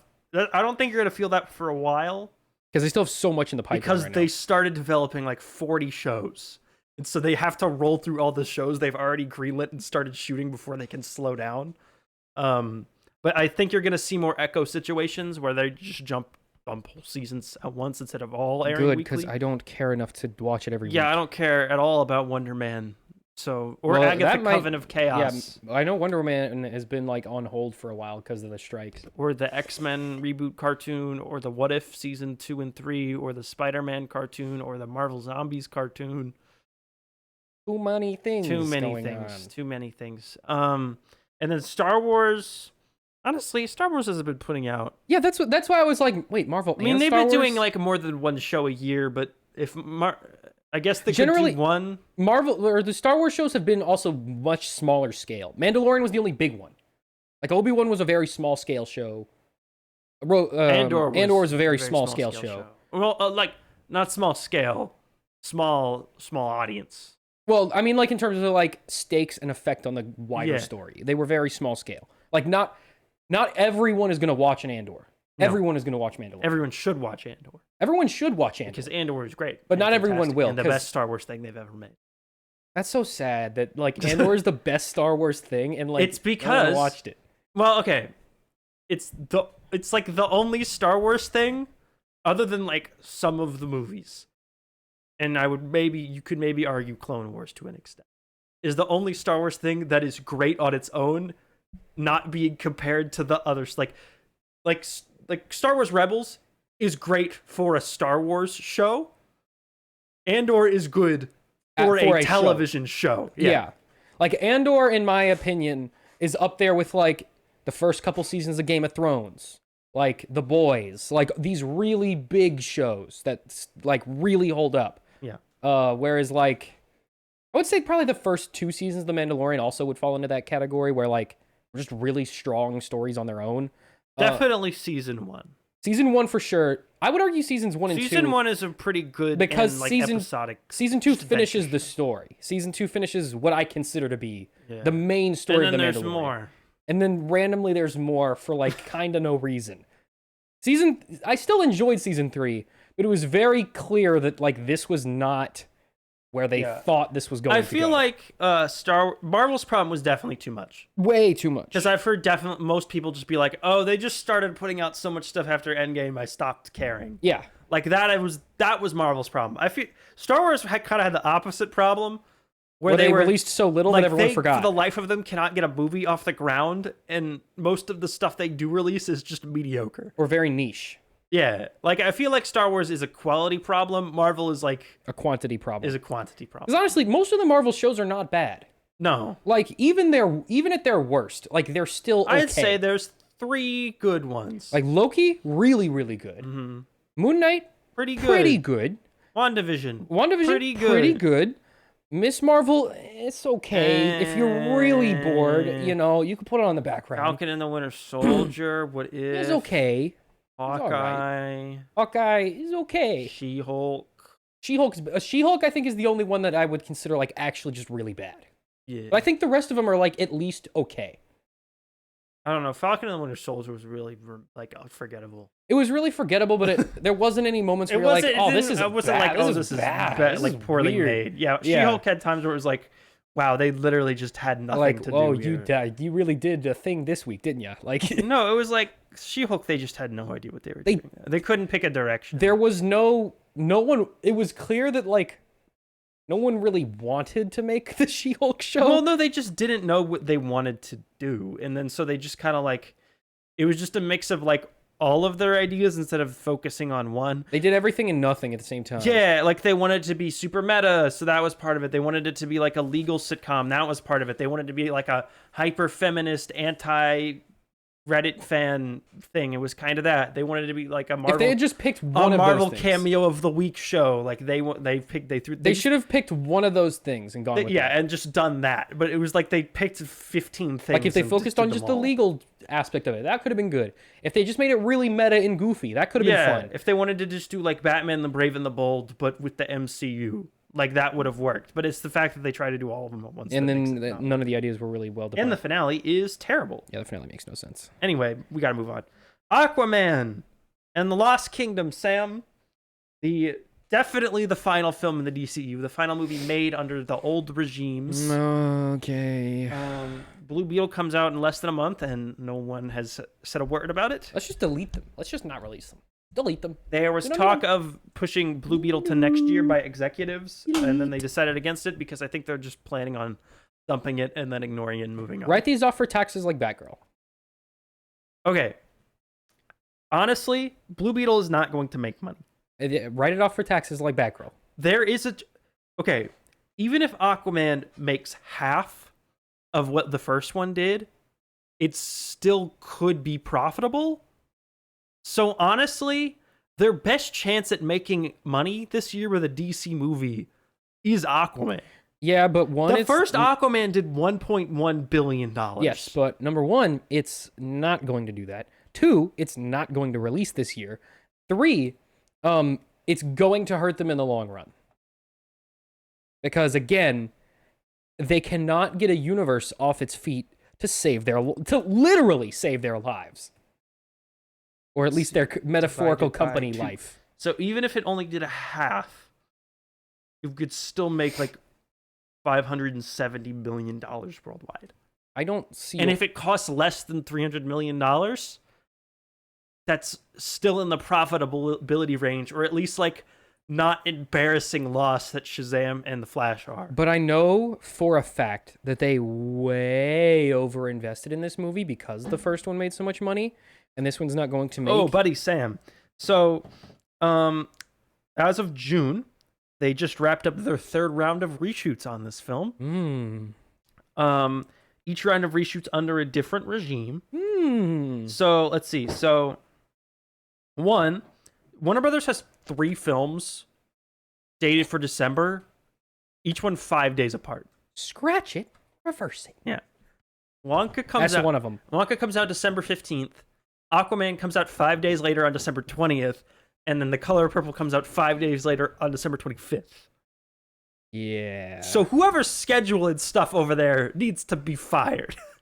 Well, by the way, we have seen footage of Wonka and The Color Purple. We've seen nothing. Not a single bit of footage from Aquaman. No, Aquaman's not even which close is less than 6 months. No, Aquaman's not done. Not at all. Not even close. They're not. I don't think they're done shooting. I feel like there's a very good chance they push The Color Purple back. Yeah. I think Wonka will release this December. Wonka's definitely going to come out because they already have started the marketing campaign. And they don't care about Wonka. You can't. I think they have a pretty... I think they do. If they do, they are so dumb. Well, I'm sorry, they are so dumb. I think they do. They definitely do. They're so dumb. Why would you think that that's a good idea? It's a potential franchise starter. No, it isn't. It's a well-known character in IP. No, it's not. It's a hot young star. Kinda. It's a prime release date. Yeah, but like that, any movie could be released on that date. That doesn't mean the movie's But you give a high-profile movie that date. Like, they definitely have something invested in Wonka. No one cares. Do they realize no one cares? I'm not saying it's going to do well, but I think they definitely have high expectations for this. This movie is blowing up on TikTok. Do you want to know why? Because people are laughing at it. Because people are clowning the heck out of it because of his awful line delivery. Maybe that TikTok fame, Sam. That worked out great for Morbius. It's true. But Morbius, people didn't see out of protest. I feel like people. But people are not going to see this movie because it looks dumb. The clowning on Morbius was different. The clowning on Morbius was that it was like so generic, it wasn't worth seeing. The clowning on Wonka is like, this looks weird. So I think this looks weird will be enough to get like a lot of people to check it out. No, because Morbius also looked weird. Morbius did not look weird. Morbius just looked boring and generic. This movie also looks extremely boring. But it does not look generic. Yes, it does. I don't think so. It's about a guy who goes and makes chocolate and everyone's happy, but the mean fun police are policing his fun and we can't have that. And then he beats the fun police and fun reigns forever. And then in the future, he murders a bunch of children for no reason. So, okay, I'm going to go through this Hollywood Reporter article of By the way, Wonka does murder a bunch of children for no reason. But I know. In the later... You're saying they don't care about Wonka? They definitely care about Wonka. I know they do, but they shouldn't. Because if this does well, they're going to bring Timothée Chalamet back, and they're going to do the other Wonka books. You have to be... They're going to remake Willy Wonka and the Chocolate Factory for the second time. You have to be completely delusional to think that Wonka is going to do well. Like, you have to be completely delusional. I don't think so. I do. Well, this version, like, I think that you could make a Wonka movie that could be a hit. Yeah, no, I don't think that Wonka as an idea is like impossible to adapt well. Yeah. I think you have to be delusional to think this movie will do well. Yeah, Timothée Chalamet is so miscast. He might be the most miscast I've ever seen for a movie in like the last at least 5 years. Like he's good in like certain types of roles. This is not one of those roles. This is not one of those roles. He's not an animated guy. He's not whimsical. No. Wonka, this version of Wonka is very whimsical. Mm-hmm. Timothée Chalamet is like one of the least whimsical dudes I know of. He's one of the least energetic and expressive guys you've ever seen. He's very reserved, usually in the roles he plays. He's very reserved. He's very like methodical. Mm-hmm. Quiet. Yeah. Downer. And I'm not saying he can't. Sad. I'm not saying he can't do like an upbeat role. Looking at this, I don't think he can. But this could be a director thing. Maybe, but like, because we haven't seen enough of the other characters. We really only see. We know the director can do whimsical because he directed the Paddington movies. It's true. Like, and it doesn't get much more whimsical than Paddington. It's true. Maybe it is. Maybe Timothée Chalamet. I think it is Timothée Chalamet because, like, you look at the other stuff, like maybe the trailers did him dirty. Hugh Grant, Oompa Loompa, fine enough joke. But that's also Keegan-Michael Key, like stuff like that. Casting works, and like the aesthetics, like work well enough. It's like it's really Timothée Chalamet that makes that whole thing. Speaking of Oompa Loompas, feel like a high school production. You know what we didn't have on here is the Snow White. Set I saw a bunch of. My favorite part about that was all the people yelling about it were acting like they're just now learning that they cast. I think a Latina actress to play Snow White. No, not that. That was confirmed like 3 years ago. No, we knew that. Yeah, we knew that a long time ago. I'm talking about the 7 dwarves or the 7 like homeless guys and also a dwarf. Well, we knew it wasn't gonna be dwarves. Why isn't it dwarves? Because Peter Dinklage said it was offensive to little people. Yeah, but they also need jobs. Now only one of them gets a job. Yeah, so that's the thing is they chose the worst option. They're still committing to having a single dwarf. Yep. But they didn't. Why not just have them all be dwarves then? Why are you not letting them be dwarves? They probably won't call him a dwarf. Why not? He'll just be like, this is Bimble Bopper, the wizard, and he'll just happen to be a short person. Okay, why can't they just have 7 short people and just do the same thing they're doing with... That's the thing. If you have one, you can do it with all of them. The fact that you're doing it once means it's a possibility and you are able to do it. So that's what I'm saying. They're committing to doing nothing correct. Yep. I mean, they're doing a movie called Snow White, and there's going to be no explanation for why she's called Snow White. Yeah, it's just her. My theory is that she was going to have white hair. Yeah, but we've seen now that she doesn't. And that's such an easy... Oh my gosh, Disney. That is so... Just give her white hair and say her hair's white as snow. That's a perfectly reasonable substitute if you really want to go that direction.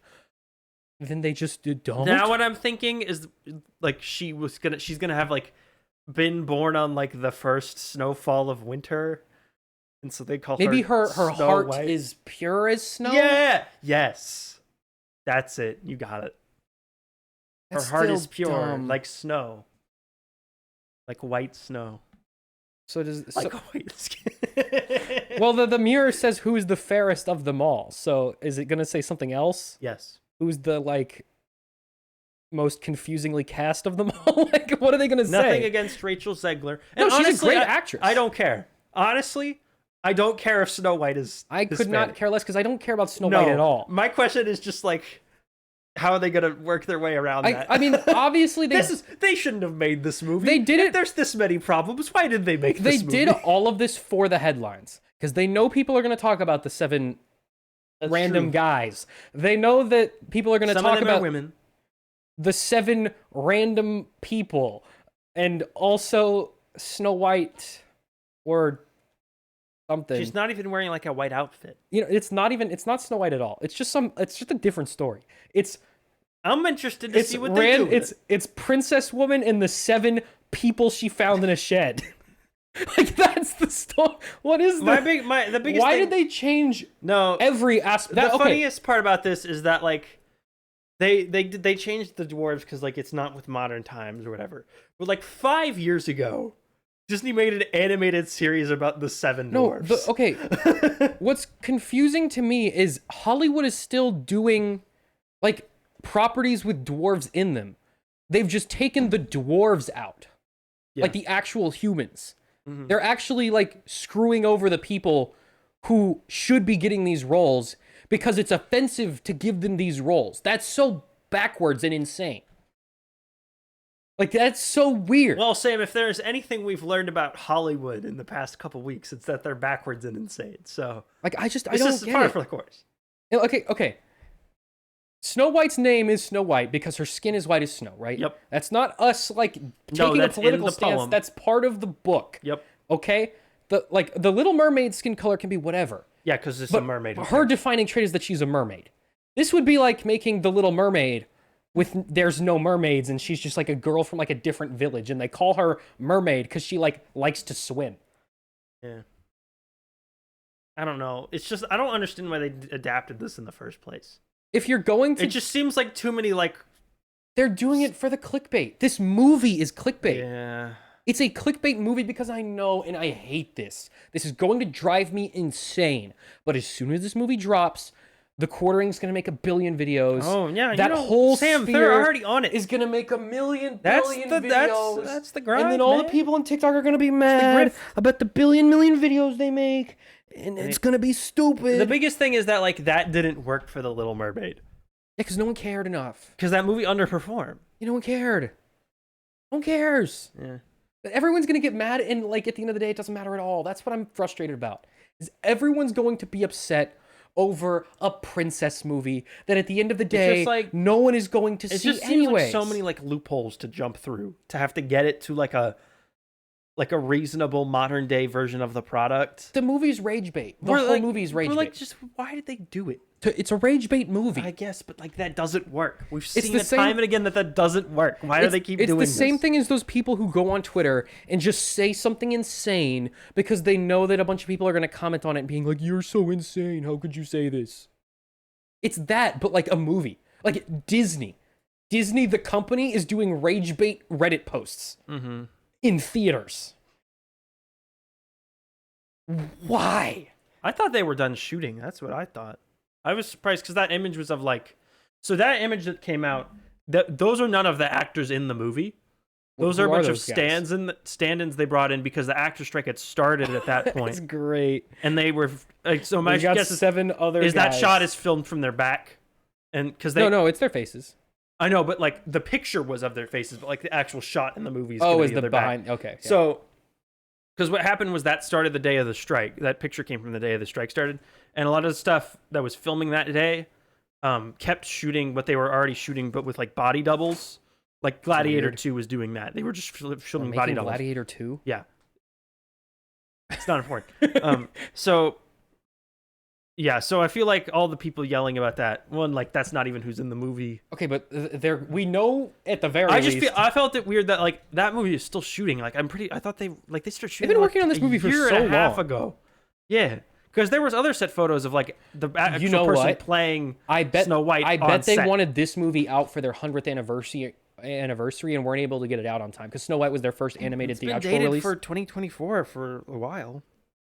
Well, I would assume because like Snow White was their first animated movie. No, because Wish is their big 100th anniversary thing. Yeah, but it's been 2 years after. Because it's animated and it's about the Disney wishing star.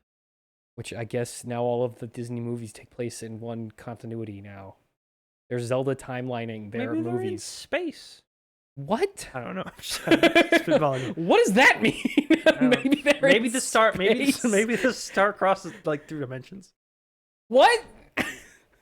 What do you mean? What? Like a multiverse star? We're starting in this, like in the Wish dimension is where it's from. And then because it pops up in every single this movie, it's like hopping dimensions. I would just be like they just take place on like different continents on the same globe. Like Sure. They're all vaguely medieval, at least the majority of them. Yeah, they're mostly princesses. I would at least argue all those. According to Ralph Breaks the Internet, they all exist within the internet algorithm or whatever. Okay, but that's like on another level of meta. Okay, we gotta move on. Yeah. Anyway, so Aquaman 2, okay, they wrapped in January of 2022. All right. That was the version of the movie greenlit under Toby Emmerich and Walter Hamada. Toby Emmerich was in charge of Warner Brothers Pictures. Walter Hamada was in charge of DC. Okay. Yeah. Then Warner Brothers Discovery merged. Both of them were fired. Okay. So they were in the middle of post-production by summer of 2022, and they started to do test screenings. But the test screenings were really bad, and so they went to do reshoots in the summer of 2022. Okay. Mm-hmm. Also, the movie was delayed. Throughout this, the movie's is being delayed. Obviously, because it hasn't come out yet. Okay. Then the new bosses of Warner Brothers come in, okay, who are like the interim until they find a replacement for the head of DC. Which they still have not done yet. These guys come in. They don't like the movie even after the first round of reshoots. They start re-editing the film like from their direct control. Like the bosses of Warner Brothers were like in the editing room while they were editing it. And then that version of the movie that they did had poorer test screenings than the one before. And so they went back to do a second round of reshoots, okay? Yeah, makes sense to me. And part of the main concern here was a scene with Batman. So initially, under the old plan, okay, before 2 regimes ago, back when Walter Hamada was in charge, right? No. After the Flash. No. After the Flash came out. No. Michael Keaton was supposed to be the Nick Fury of the DCEU. Okay? And so the first cut of the movie was supposed to come out after the Flash, and so the first cut of the movie they shot with Michael Keaton and a cameo in the post-credit scene, right? And then they moved it back. Oh, I bet they did. I mean, actually, they moved it up. Oh, yeah. Because the Flash moved back, and now it was supposed to come out before the Flash. And so then they cut that scene out, reshot that scene, but Ben Affleck was in that scene because at that point he was Batman. George Clooney gonna be in it now? But now, is it gonna be because James Gunn and Peter Safran are in charge? Neither one of them is Batman, and so they've cut that scene out entirely. Gonna be the Twilight guy now. So they shot the scene twice, and the scene's not even gonna be in the movie. It's gonna be the voice actor. And after the reshoots they did in the second round were not liked by Gunn and Safran, they ordered a third round of reshoots, and that's what they did in June. But apparently those went super duper well. They said they were supposed to do them in 5 days, and they only took 4. Good for them. I think this is good. Wait. It was greenlit at a $205 million budget, but it's definitely cost way more. And it says that every single frame of the movie has visual effects in it. So the opposite of Oppenheimer. Mm-hmm. Every single frame, mostly because it's underwater. Awesome. Yeah. Can't wait. It's the last DCEU film. I think we should have like a funeral. No, it doesn't deserve a funeral. It's brought half of. No, we should just unceremoniously burn a copy of every movie for like a third of the internet movie discourse being ruined. Yeah, It was Batman versus Superman, Ghostbusters 2016, and Star Wars: The Last Jedi. I'd say are the 3 movies that ruined talking about movies on the internet for everybody. Yeah. Because the Batman versus Superman movie was caused with like the fan rift. That was like a really big divide between like the fans and the critics and the general audience who also didn't like the movie. But And then Ghostbusters 2016 was like the Hollywood is too woke now thing. And then The Last Jedi was like the Disney hates Star Wars. They're feminist. Disney bad. Disney bad Star Wars. I would say now. it was those three movies. Because Star Wars The Last Jedi was like the you ruined Star Wars crowd. And to be fair, there's some truth to that. And at the time, Star Wars was like the biggest IP. Yeah. I don't... Well, don't you love this, Sam? Aren't you excited for Aquaman? A movie you didn't like? And then I haven't seen since it came out? Aquaman was, like, fine. It wasn't, like, bad. It was fun, but, like... there were some really, really, really dumb scenes, like the drumming octopus that's never explained. Is he sentient? Do they talk? I feel like if they were going to do 3 rounds of reshoots, they should have reshot all of Mira's stuff with a different actress. When a giant sea monster fights the army? Remember at the end where there's a big army fight? Remember when he spins the trident really fast and makes a circle? And that's really a powerful, Do you think this movie will make circle. Money? Remember when he finds the suit and it makes him stronger, even though it's I know, like Sam. I know. Strength? Do you think this movie will make any money at all? Probably. Like, do you think it'll make? You think it'll crack like 400 million worldwide? Again, even if it does half, it'll still be in the range of like $500 million. I don't know. I feel like the last one was like a complete fluke. Like it was absolutely bizarre that it made as much money. It was a lot of China. It was mostly China that... Is this movie releasing in China? This one probably will. And my guess is that if Avatar did well in China and Fast X did well in China and Aquaman did so well in China, yeah, I mean, heck, this is a fusion of those two movies. This one will probably do pretty well in China, I would say. Yeah, maybe enough to maybe it'll make $1 billion. So yeah, so Shazam 2 did 133 million worldwide. I can't wait to see. Shazam 1 did 367. So that was literally almost exactly half. Can't wait to see. So yeah, even more setup for a movie franchise that will never exist. Well, apparently that's what they're mostly shooting, is anything that was setting up the future of the franchise. But like, again, Shazam 2 did half of the first one, pretty much.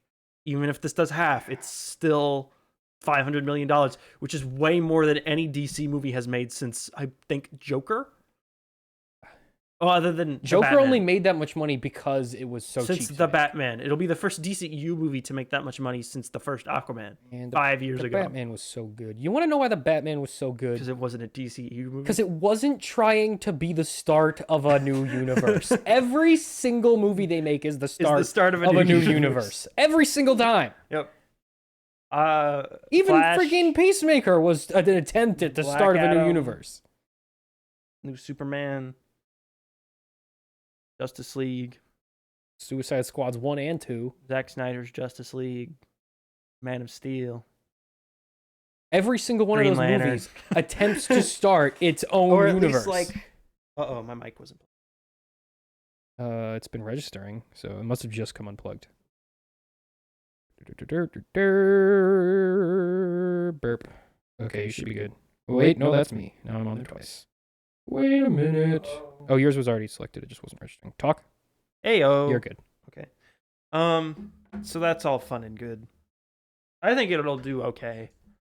I think it'll be able to squeak out, and I think Warner Brothers will breathe 50% drop is not good at all. Like, that's a horrible failure, but I feel like Aquaman did just well enough for, like, if that happens, they can still celebrate, like, we didn't burn this much money this time. I think maybe I'm done with DC movies. I think that's where I am right now.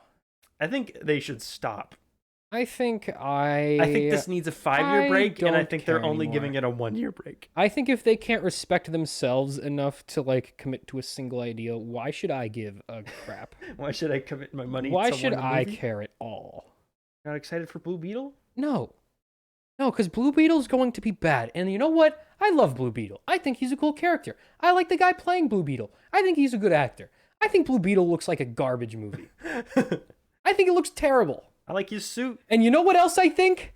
I think it's trying to start its own universe. The first again. It's the first character in the DCU. I know, but not the first movie. That doesn't make any sense. Why did he say that? Why did he say The Flash was his favorite superhero movie? Okay, again, He can't say it isn't. He can, actually. He actually can say that He's it's not his the guy in favorite. charge. He can't say he doesn't like it. He doesn't have to say he doesn't like it. He can say he likes it. Just don't say, this is my favorite. Well, he did that. He gave that interview where he gave his top 5 and it wasn't in there. Yeah, but then later on he was like, this favorite movie ever. Why would you say that? Because that was the marketing push. That would be like if George Lucas was like, you know what, episode 1, that's my favorite. It's because the guy in the marketing department was like, okay, we're going to market this as the greatest superhero movie ever made. Because that's a reasonable expectation. Imagine if when episode 9 was coming out, Dave Filoni said, this is my favorite movie of all time. You'd go, Dave, you're insane, Dave. Why are you... What? And you know what he didn't say? He didn't say it was his favorite movie of all time. He probably said at some point that it was good because he has to because of marketing. But he didn't say it was his favorite. No. James Gunn, do that. Just don't say it's your favorite. Could have just been like, this is the... Could have just been like, it's a good movie. I don't think he ever said it was his favorite comic movie. I think he said it was his favorite movie of the year. That's still insane. That's still an insane thing to say. Well, if he's only seen one movie this year, that's technically How has he not seen his own movie that is better? He says he doesn't count his own movies. That's stupid. Count your own movies. Your own movies are better. They better be. They better be. Because otherwise, what do you think would happen if Superman Legacy, honestly, was a terrible bomb? I think Do you think they would fire him? Maybe. They fired Zack Snyder after one bomb that wasn't even his fault. That's true. I don't know. It's just and then re-brought him back to do a movie honestly, that was... if Superman Legacy bombs, this franchise needs a 10-year long break. It has to be completely forgotten. Yeah. Because there's no way. I don't understand how they're even still going. Shazam 2 was bad enough, but The Flash is an embarrassment to the entire If studio. Superman Legacy does not do well, DC movies will never be good. And here's why. Let me explain. Perform good or be good? Both. Okay. But here's why. And you're saying if Superman Legacy is bombs or if it's bad? Either one. If it's either one. Yeah. Okay. Because the superhero movie craze is dying. Yep. That's no longer an infinite money glitch. Mm-hmm. Once the Marvel movies are done, in 15 if DC can't get its act together, no, that's it. Yeah. Once Secret Wars is over, no one's gonna care about superhero movies. Let's be honest, no one's gonna care anymore. Except for me. Except for us, but that's it. The general public will have lost all interest. So that means DC has until Secret Wars comes out to make a good 5 movie. Years, yeah. And if it doesn't do that in that span of time, they are done. Well, okay. Because people aren't going to care about superhero movies enough anymore to go see them. If Superman Legacy doesn't work and this whole DCU thing stops before it even starts, you'll never stop getting Batman movies. You'll get Batman movies forever till the end of time. And I'm okay with because that property will always make money. Batman and Spider-Man, if the whole film industry collapses tomorrow and if the world ends, they will still make and the Batman MCU and goes movies. under and no one cares about most superhero movies, people will always care about Spider-Man and Batman. If World War III happens and the majority of humanity is nuked and most of humanity's myths and legends are forgotten to time like the Romans, people will still tell the tales of Batman and Spider-Man. Spider-Man and Batman are the two most popular comic book characters ever created, and the two of the most popular fictional characters ever created. Spider-Man is the Hercules of our time. Yeah. 5,000 years after the collapse of Greek society, we still tell the myths of Hercules and, Perseus, those guys. Spider-Man, I think, has reached that level of, cultural resonance. He is a permanent fixture in humanity's idea of what it is. Yeah. Same with Batman, too. I don't know if Batman's on that same kind of... because he's just not as upbeat. But yeah. If the DCU fails and Marvel, finally stops, you will get a Spider-Man movie every couple of years. You'll get a Batman movie every couple of years. And you will get DC will sporadically try to reboot Superman every now and then. And it'll never work. It'll never work. But they'll just keep doing it. A lot of people say Man of Steel was a big thing. Man of Steel did okay. Man of Steel was not a giant hit. Man of Steel did 600 million worldwide. Which is good. That's respectable. But Iron Man made more than that. Iron Man 3 made more than that. I don't know if first Iron Man did more than that. Might have. I think it did. But The Dark Knight and The Dark Knight Rises both made $1 billion. Yeah. Superman is never going to make Batman money. Like, but DC And will have that expectation. Like, why? He should. Like, logically. People just there's a lot of idiots when you bring up Superman are like, I don't care about Superman because he's invincible. Yeah, those people are really stupid. I'm like, buddy, one, he isn't, and two, that's every comic book character, every superhero is invincible ever created. Do these people, honest to goodness, go into Thor 4 expecting him to die? Oh, buddy, I think Thor might die in the first 30 minutes. It's like, do people, or do you do that with any movie? How many times have you seen Spider-Man die in the theaters? Spoiler alert, 0 times. Did you go into Spider-Man? Did you go into Spider-Man No Way Home with the expectation that Spider-Man might die halfway through? You know what's funny? Like, that he'll just get shot and die. Do you know what's funny about this whole argument? Superman is the only one of those character who actually died. All of superhero movie fiction up until this point who has died. I think he's the only one. Can you think of any other? Like, Iron Man died, but that was after like 10 years of Iron Man, and he died for like a purpose in the story. Yeah. And he didn't die by like getting shot by a bank robber. Like, people, when they talk about Superman like that, they're like, oh, well, he gets hit by a bullet and doesn't keel over and die. And I'm like, is that ever going to happen in a comic book movie? No character gets Someone killed robs by a bullets. bank in the first half hour of Iron Man 2. Iron Man shows up, gets shot, and bleeds out, and the movie ends. Do they want every character to be Jason Todd and like die via crowbar death? Like, no, what do they want? The characters die in comic books for a particular for two reasons. Either that comic book wasn't making enough money, mm-hmm. or there's a narrative reason and they will come back soon. Yes. Those are the only two reasons. I've never understood people who think like that. That think like, oh, this character can't be harmed by like what harms a normal human, so why would I watch it? Neither can Batman. He has bulletproof armor on all the time. Or Captain America, or the Hulk. Captain America has an invincible shield. Or Thor. Shield. You can't make the argument that you care about Thor and that caring about Superman is stupid.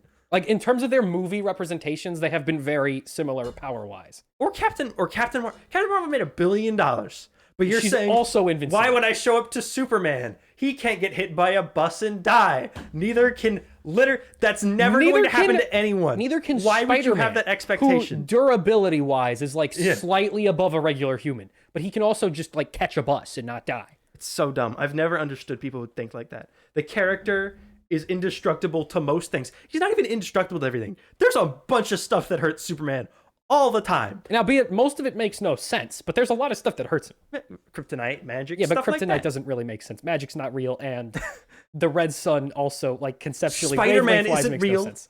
No, but I'm saying, like, in terms of his weaknesses, like, most superheroes have like okay, Martian Manhunter's weak to fire. Mm-hmm. Like, okay, sure, like fire is common enough, that makes sense. Kryptonite is like a made-up rock that's like not real. Superman's powers are ridiculous. So like, why can you not suspend disbelief that there's a magic green rock that kills him? No, it's his weaknesses should be very niche. Yeah. But like everyone has. Well, access he's not even that. If Superman gets hit hard enough, he'll die. That's how he dies in Death of Superman. The most famous version of his death. He gets hit really hard a lot and he dies. But like, no, like he's killed via blunt. Now he doesn't die, but he is sent into a very deep, very long coma. He's indestructible, so why would I care? Now, okay, in Batman vs Superman, he does actually die. Like they only revive him because they have magic Kryptonian revival juice that like they literally throw a revive on him like Pokemon and he comes back. But like in the Death of Superman comic, he just actually straight up did not die. No, he goes into the pod and he just like needed to like go in the sun for a minute. I don't understand. I've never understood people who think like, because why would you go into any movie with that expectation?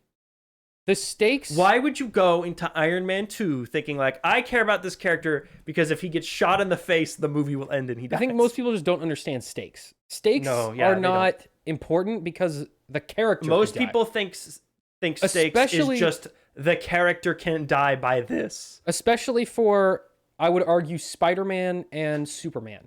Mm-hmm. For them, most of the time, the stakes come from the people I know and love can get hurt. Yeah.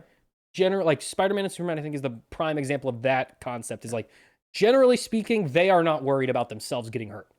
They are way more worried about the people around them. Yeah, no, I just don't understand people who think that way with Superman.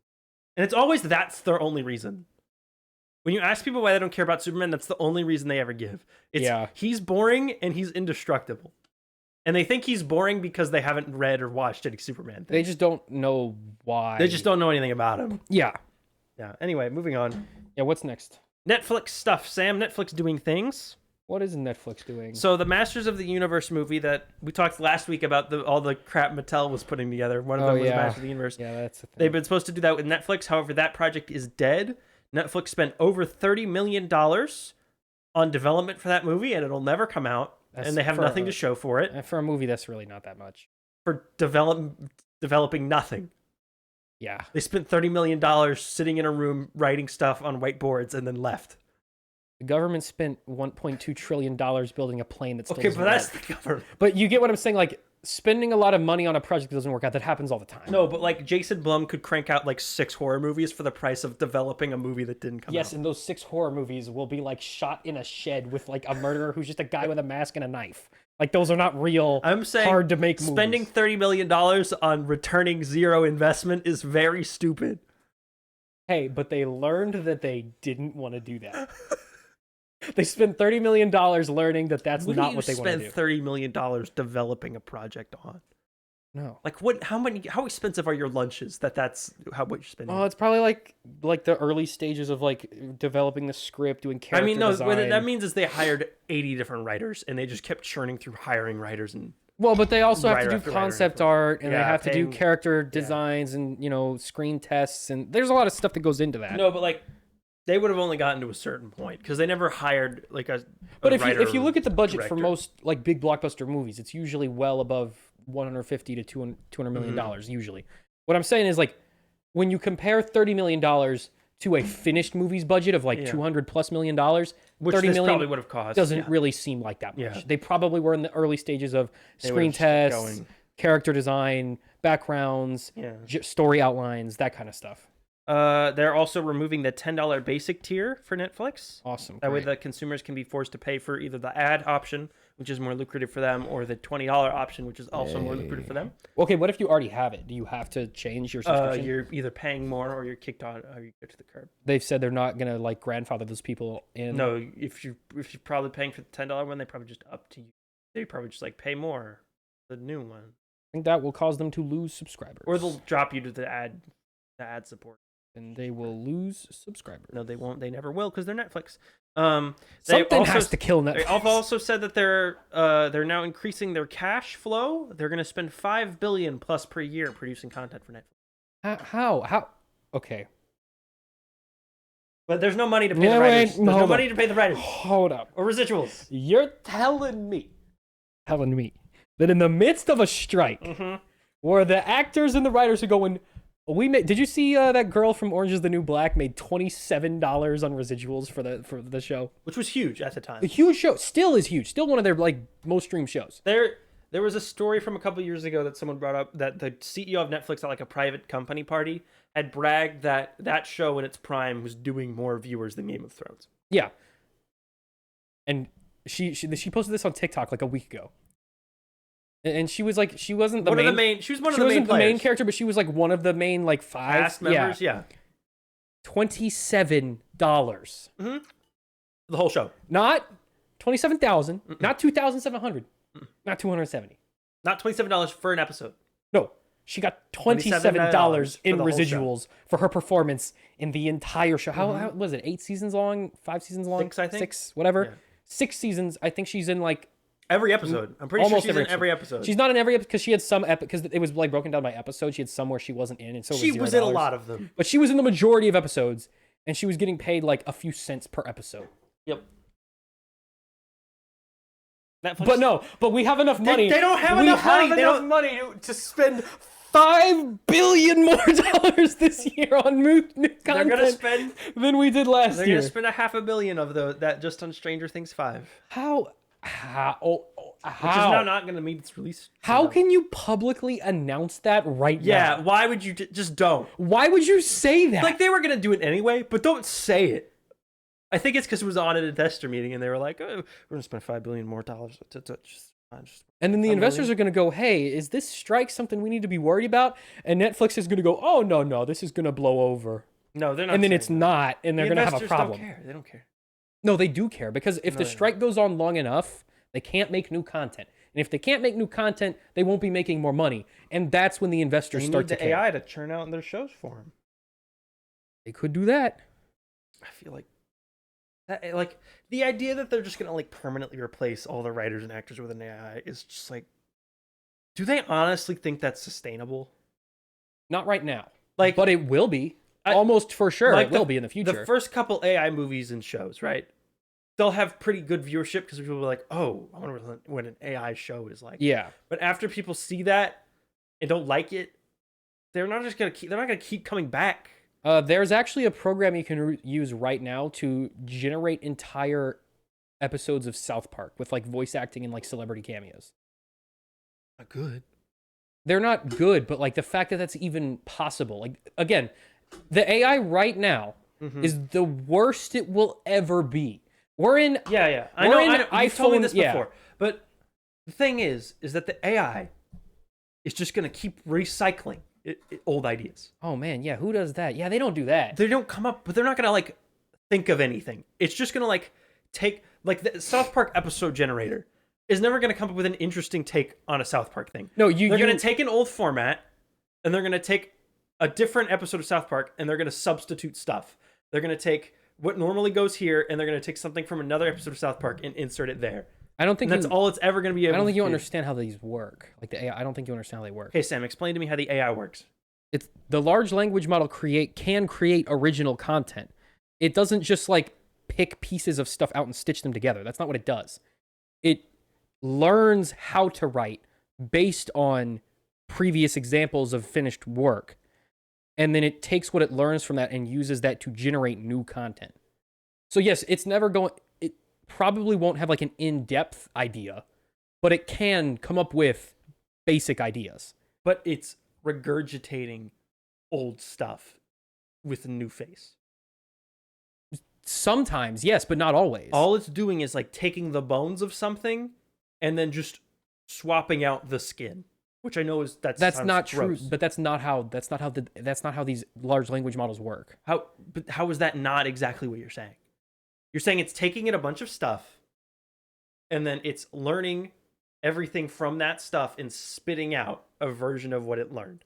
But it's not like if you gave it every script of South Park and then told it to make a South Park episode, it wouldn't pull pieces of scripts together. I know that I was probably not being clear. I'm saying like it's going to take like a current, like South Park often does like parodies of current events, right? Yeah. It's going to take the structure of an episode that did that, and then it's going to fit that current event onto that structure, and that's all it's ever going to be able to do. But that's how most formulaic shows work already.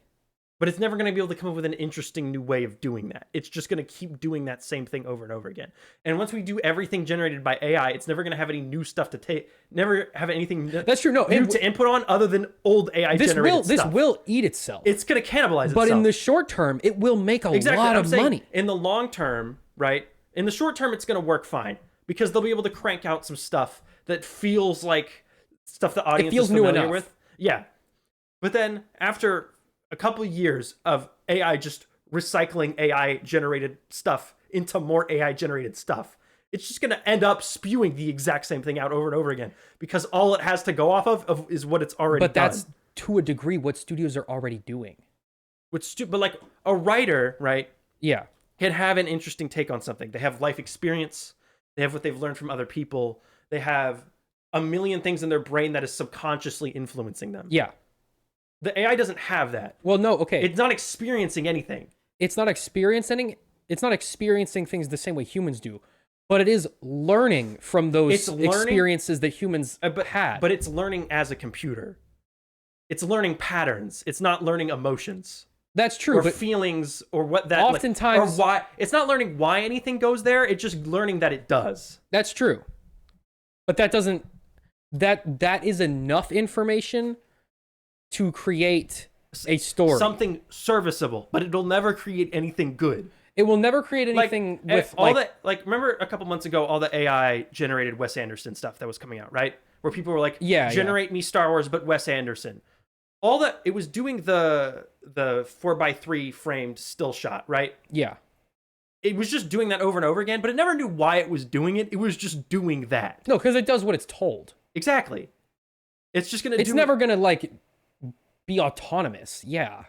But it's never gonna have. It's never going. The AI is never going to know why to do a certain thing. It's just going to know to do it. But so it'll never be able to capture a certain emotion that appeals to an audience. It'll just be like regurgitating words. Everything that you are describing is important for a human writer to do is stuff that studios hate that human writers do. They like it when the product is so generic that anyone can apply any emotion to it. It's great for the studio. Hang on. They like that it's non-specific to a human experience. They like that it appeals to a mass audience. They don't like it when the creator has a unique vision for something that goes against maybe the studio's vision for something. It's way easier for the studio to tell a computer exactly what their vision is and have the AI just pump out exactly what the studio wants because it's a perfect studio puppet. I mean, we make fun of writers all the time for being like studio puppets. Yeah. This is the perfect puppet. Studio puppet. So yes, in terms of art, this will be horrible. It'll never output anything. Human expression as a whole. Yeah. But for the monetary side of studios. Yeah, no, I'm not arguing. It's great. I'm not arguing monetarily. Obviously, monetarily in the short term, this is the best case scenario because it's zero overhead and guaranteed revenue. And I think you're underestimating or you're overestimating how you're assuming they'll run out of content really fast. They have all of human creation to assimilate into the AI and generate stuff. I feel like, okay, but the AI, like when they employ AI to write scripts, right?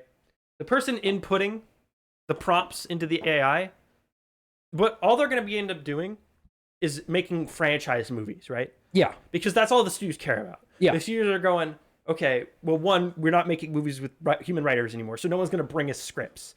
We have to come up with ideas on our own. So what we're going to do is we're going to take movies that already exist and make sequels to them by just telling the computer to do that. Or they'll focus group ideas. Ooh. Because that's very cheap. That's a good idea. You'll take that idea that the focus group says they like. You're going to bring it... Okay, you'll put that into a computer. Well, you're gonna the computer will generate exactly what that audience says they want to see. And you'll create perfect movies, financially perfect movies, that are exactly what the audience says they want. And most audiences will consume it. And that always works because that's what they want. That always works for a time, and then it flames out. Because most people don't want to deal with complex human ideas. They want to be entertained. But like, look at Star Wars. Star Wars Episode 7 was exactly what every Star Wars fan said they wanted. Yeah, that was the only one of those 3 movies people liked. But as it's gone on, it's become liked less and less, and then its sequels flamed out. Yeah. It's going to be the exact same thing with AI. It's just going to give them exactly what... Audiences always complain when they get exactly what they want. Audiences don't like it when they get something new and different, and they don't like it when they get exactly what they got before. They like a magical line in between that's almost impossible to capture. And all the AI is going to be able to ever give them is exactly what they want. But eventually, the AI will find that line, and it will be way better at staying on that line than any human would, because humans like to be different. Humans like to stray off. Humans like to tell their own stories. Humans like to be unique and creative. The AI doesn't care. The AI just knows if I do it like this, I will make more money. Yeah. And so they will create movies. They'll be like, this one made more money, feed this one back in. Mm-hmm. They will be like, this one made the most money, feed this one back in. And it will create a cycle of perpetually monetarily increasing movies with zero human soul in them. Because the human soul in the movies is what makes movies sometimes difficult to grasp. Well, it'll have been so diluted by that point. Yeah, okay. The perfect example of this. Have you seen the like TikTok AI trend thing? Have you heard about that at all? Well, you gotta be more specific than where TikTok like AI thing. Okay, so or NPC trend. Have you seen any of that? No, I don't know. So on TikTok Live, people will go there and they'll stand like this. And they'll do like an idle animation. Mm-hmm. And anytime someone donates money, it'll have like a little emoji and they'll do a reaction. They'll be like, "Ooh, ice cream," and like they'll just do that. That's it. That's all the content is that people sending them money and then immediately reacting to it like an AI. And these people are making millions. It's become the biggest social media trend possibly like ever. Like Never iShowSpeed is doing it. Time. Go on. You don't have TikTok. My phone's over there. Just Google TikTok and go on TikTok Live. I can almost guarantee TikTok Live. I can almost guarantee AI you the first trend. one or NPC trend. You'll immediately get like 20 or so of these streams like popping up, and they'll all be making tons of money, like hand over foot immediately. Yeah, probably. So when people say that AI can never replace art, we've already taken the humanity. But that's not art. No, but it's not supposed to be. It's supposed to make money. It's true. The art doesn't matter. The art is superfluous. So what you're saying is essentially all movies will just become TikTok videos. Yeah. Yeah, that sounds about where we're headed. Because if the purpose is just to make money, which don't kid yourself, that is the purpose. No, that's all the studio cares about. Yeah, that's all the studio cares about. Now, like, you have rare examples like A24 who like actually try to make like original stuff. Mm-hmm. That's pretty much the only studio doing that though. And they don't make nearly as much money as anyone else does for that reason. That is the only goal. And so if you can have a computer that is perfect at achieving that goal, why would you ever take on the risk, take on the financial burden of a human being? You wouldn't. That would be insane. I just find it funny that the people championing that the AI take over all of our movies, other people are like, Hollywood is too woke. The writers are too... No, but this is an awful thing. The writers are too woke. Let's have the computer make movies. No. I love that people are like, Hollywood has no original ideas, and Hollywood is too woke. So we need to get rid of all the writers and have the computer make movies. Like the computer won't be directly run by the executives, who will just have a list of agendas and existing properties and not just like fit those into the just computer. plug one and one together and get two every single time. You think they're gonna stop putting black people in movies because the computer is making them now? No, I mean input that doesn't even they're make gonna a movie input woke. into the they're gonna input into the computer that a percentage of the actors need to be this, a percentage of the actors need to be this, a percentage of the actors need to be this, and the computer's just gonna do that for you. Yeah, that's just like the neoliberal You're not gonna get rid the neoliberal of like movie of output the generation. woke Hollywood by having the executives directly inputting the prompts into the computer. If that's that makes the all main the thing movies. you're worried about, then you are number one. You're already a loser. But two, this is not the solution. No, because the weirdo, the idiots champ being like, the writers are just they're bad at writing. They shouldn't be on strike. They shouldn't get paid. Like those people who are arguing that the AI should write all of our stuff. Like, I just don't understand. Those people like, are just their chronically own thought ignorant. process. Yeah, no, they're just dumb. chronically ignorant. They hate unions because they're unions and they've been told to hate unions. And they hate art because they don't like it because and they never got art to do it. says things that they don't like, and they're all theater kids and they wanted to do art but they couldn't. I love the people who are like, "Why are you on strike? Learn to code." I'm like, one, why haven't you learned to code? And two, how fun is your life gonna be if there is no art anymore? Okay, three. What are you gonna complain about on Twitter all day if there's no AI is going to replace doing the code too? No, AI is going to learning to code that's not going to matter anymore. That's all anymore. the AI is able to do right now. Right now, that's what it's best at doing. Yeah. Why would you do that? The only jobs that'll be around when the AI fully takes over everything will be physically moving things. And once we have robots capable of doing that, designed by the AI, then you'll literally be completely obsolete. Yeah. Every worker will be completely obsolete. There's not a desk job in the entire world that in a couple years a computer will not be able to do. Gotta be careful there. You're starting to sound a lot like Andrew Yang right now. You think a computer, AI, is not able to do accounting? It's going to be able to do accounting 100 million times better than you'll ever be able to do. Microsoft Office announced that in Q3 of this year, they're rolling out a program called Copilot. It's based on ChatGPT-4. It's built in to Excel.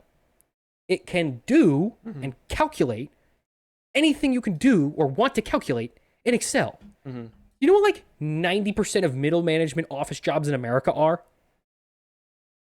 Plugging in numbers to an Excel spreadsheet and telling it to calculate stuff. So once you make the AI basically perfect at that job, the middle class is effectively done. There's no job other than physically moving things, and other than being the guy that takes other than being the guy who actually drives the product to where it's supposed to go. There is not a job that cannot be done by computers. I know people are like, being the billionaire who owns the AI, computer. There will be no other job. No, but like even the people who are like, oh, what about therapists and teachers? I'm like, A highly advanced AI is going to be able to learn every single therapy technique and the entire intricacies of the way the human brain operates and be able to diagnose. They already did that. And to diagnose conditions instantly and better and more accurate than a human being can. It wasn't BetterHelp, but it was like a similar program. Just recently fired all of their on-call staff and replaced it with an AI. Like within the last 4 months.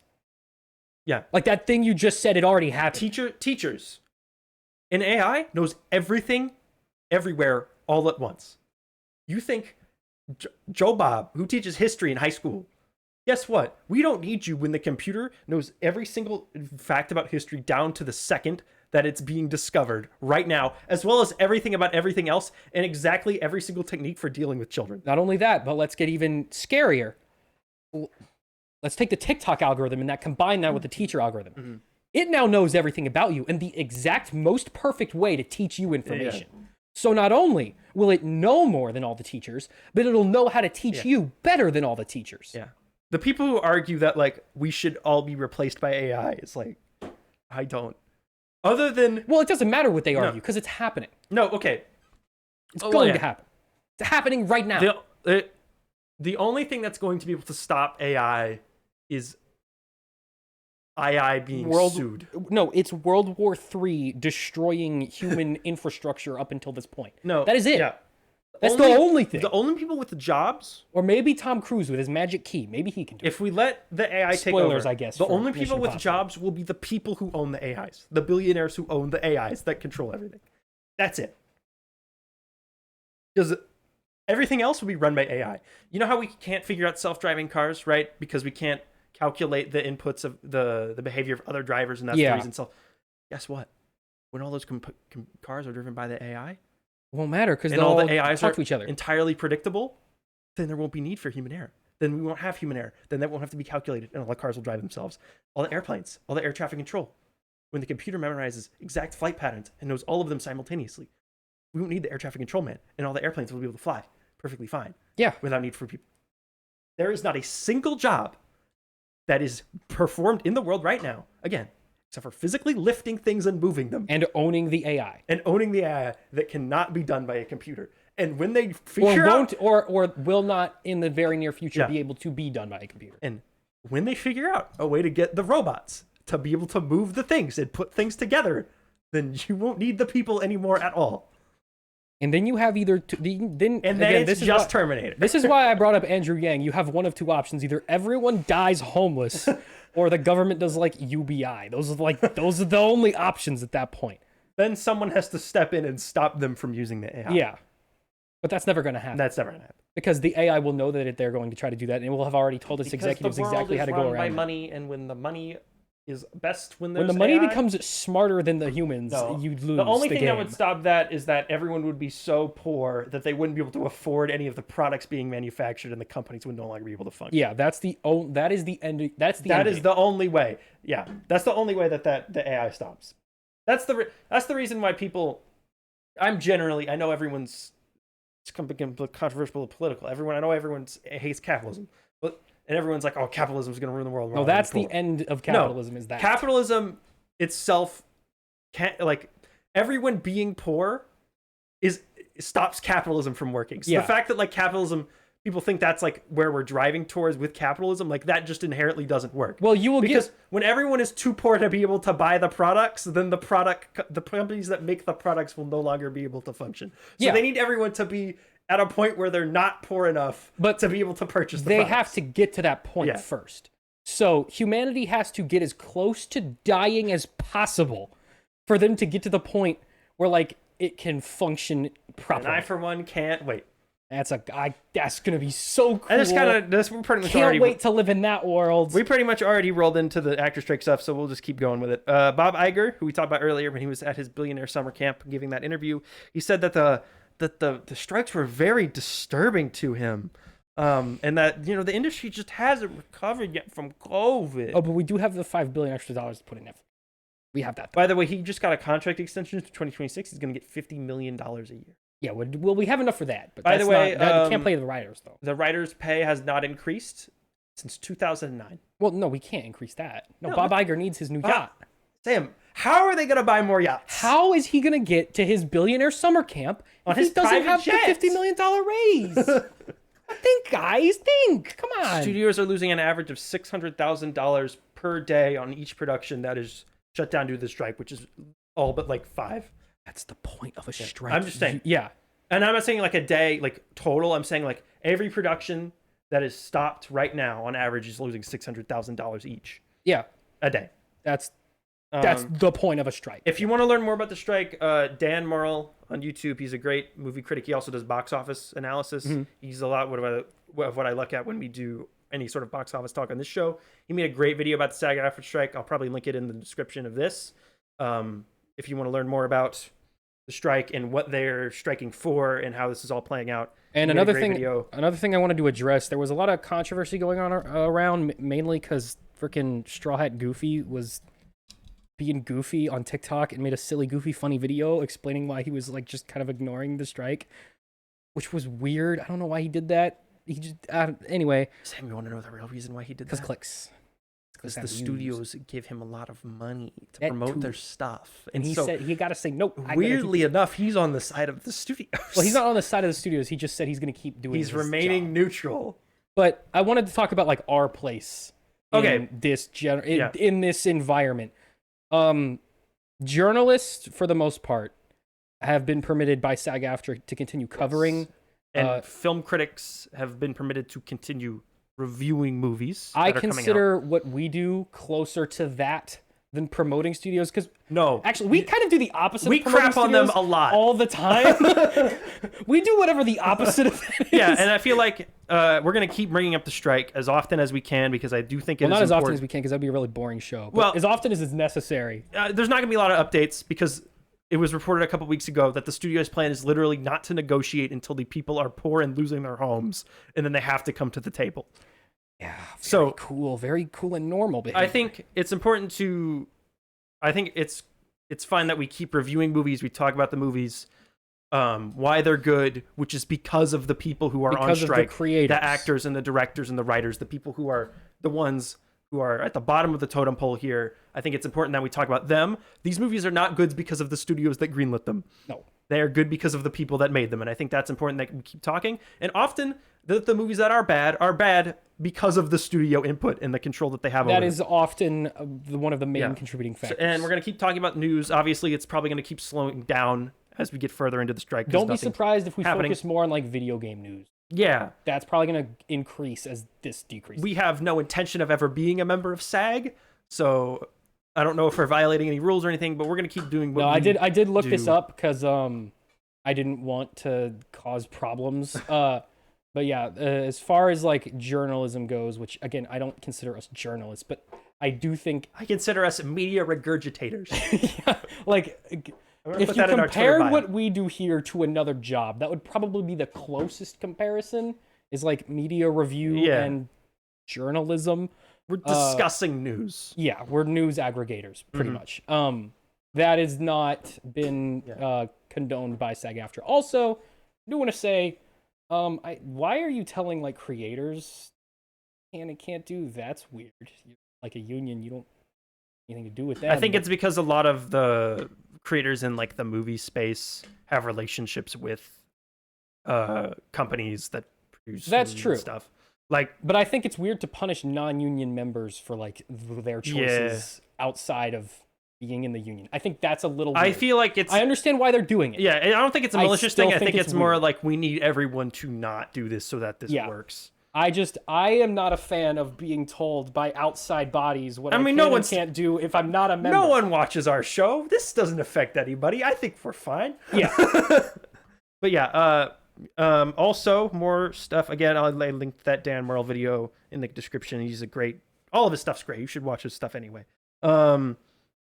So the big thing, and we talked about AI coming out of the SAG negotiation, was when Fran Drescher, who's the head of SAG, gave her speech declaring that they were on strike. They talked about when they were in negotiations, the studios wanted to be able to bring in an extra for a day, pay them a day's wage, a day's work, scan them into the computer, and have an AI and version of own them their to put in movies likeness forever to be used in any movie from now in perpetuity without ever having to pay them a single dollar ever again, and without that extra being able to go anywhere else because their likeness is now owned by that company. Also, without their consent to be used in future. Apparently, projects. they've already done it a couple of times. People have been coming out and saying a studio scanned me a couple of weeks ago and didn't tell me what it was for. So very cool, very cool, and normal things. And if you're on the side of the corporations, I don't understand why. Dude, they're not gonna. You think simping for billionaires is gonna like have them give you money? They're not gonna like you, dude. Like, stop. Simping for Tim Cook is not gonna make him like fly to your house in a helicopter and hand you $1 million. Thank you for being on the right side. You're more likely to get promoted because I mean I guess that's true. Okay, if you work for them, if you work for Apple and you're simping for the CEO to get promoted, do what you gotta do. But if you're like a random Joe and you're on the side of Bob Iger, I don't understand why. But if you're like some random America loving truck driving patriot on TikTok, what are you doing, dude? What do you gain from They're this? not going to like you more. In fact, you get less by doing that. Your life actually gets worse. I don't understand definitively. I don't understand the people who are like, oh, let's just get rid of all the actors and writers. Yeah, okay. Yeah, dude. Live your life without ever reading a book or watching a movie or TV show or listening to a song ever again because obviously art doesn't matter to you. Why don't you truck drive 12 hours a day, dude? The takes on this have been so weird. Okay, this is another take that I've seen all over TikTok. So you know that one? Have you seen that video of Adam Conover being like, the writers can't afford healthcare? Yeah. Why do they make him? Now, personally, I find Adam Conover very annoying. But that's because he's Adam Conover, not because I generally disagree with like his sentiment on the strike. But a lot of people were like, "Well, we can't afford houses in LA because of people like you, because of the rich actors who are buying up all the houses." I'm like, this guy does not understand how housing markets work at all. No. It's driving me a little crazy. No, I mean, it's because there's a few actors, like a minute portion, and a few writers that make a lot of money from writing and acting. Because they are the most famous. And then there are thousands of people underneath them who work paycheck to paycheck. The average actor's salary is $26,000 a year. That's less than a teacher. Yeah. For context, I know, because that's generally the one people bring up. A lot of the people who work as actors will never make it, right? And that's an unfortunate part of the job. That's never not going to be the case. It's a very competitive industry. It's a super competitive industry, and it's the same with writing. Not everybody is going to be a James Gunn or a Steven Spielberg or literally name a famous writer. I don't know. Yeah, but that doesn't mean that the people who are working should live in squalor. Yeah. That's a ridiculous position to hold. Yeah. No, Sam. They should get a real job. That way I can complain about movies that aren't being made. What does that even, bro? Okay, low-key, most real jobs, super fake. Again, middle management corporate jobs, like you're just putting stuff in a spreadsheet. No, it's because it's art. It's because it's art, and therefore it's not considered a real job. Yeah. It's because it's not necessary, even though it is necessary, just in a different way. So a healthy culture has art. in society, when you aren't working at the factory, you want to do things that are fun, art, and enjoyable. Generally, considered to be the fun thing that you do when you're not at the factory. Guess what, dude? When you go to church every Sunday and you sing in the choir, that's art. That's art, dude. That's important, and it's important that you do that because it's good to participate in art and in culture. It's good to participate in culture and interact with other human beings. And when you're sitting at home in your spreadsheet all day and you have no movies to watch or music to listen to and AI makes everything, you'll have no one to blame but yourself. And you sit all day in VR. That's all you, bud. It is in the company's best interest to keep you as alone, as isolated, and as artless as possible, because that means they can extract the most money from you possible. Because you'll go to work more because you have no friends. Or anything else. You'll have to work more because you can't afford anything.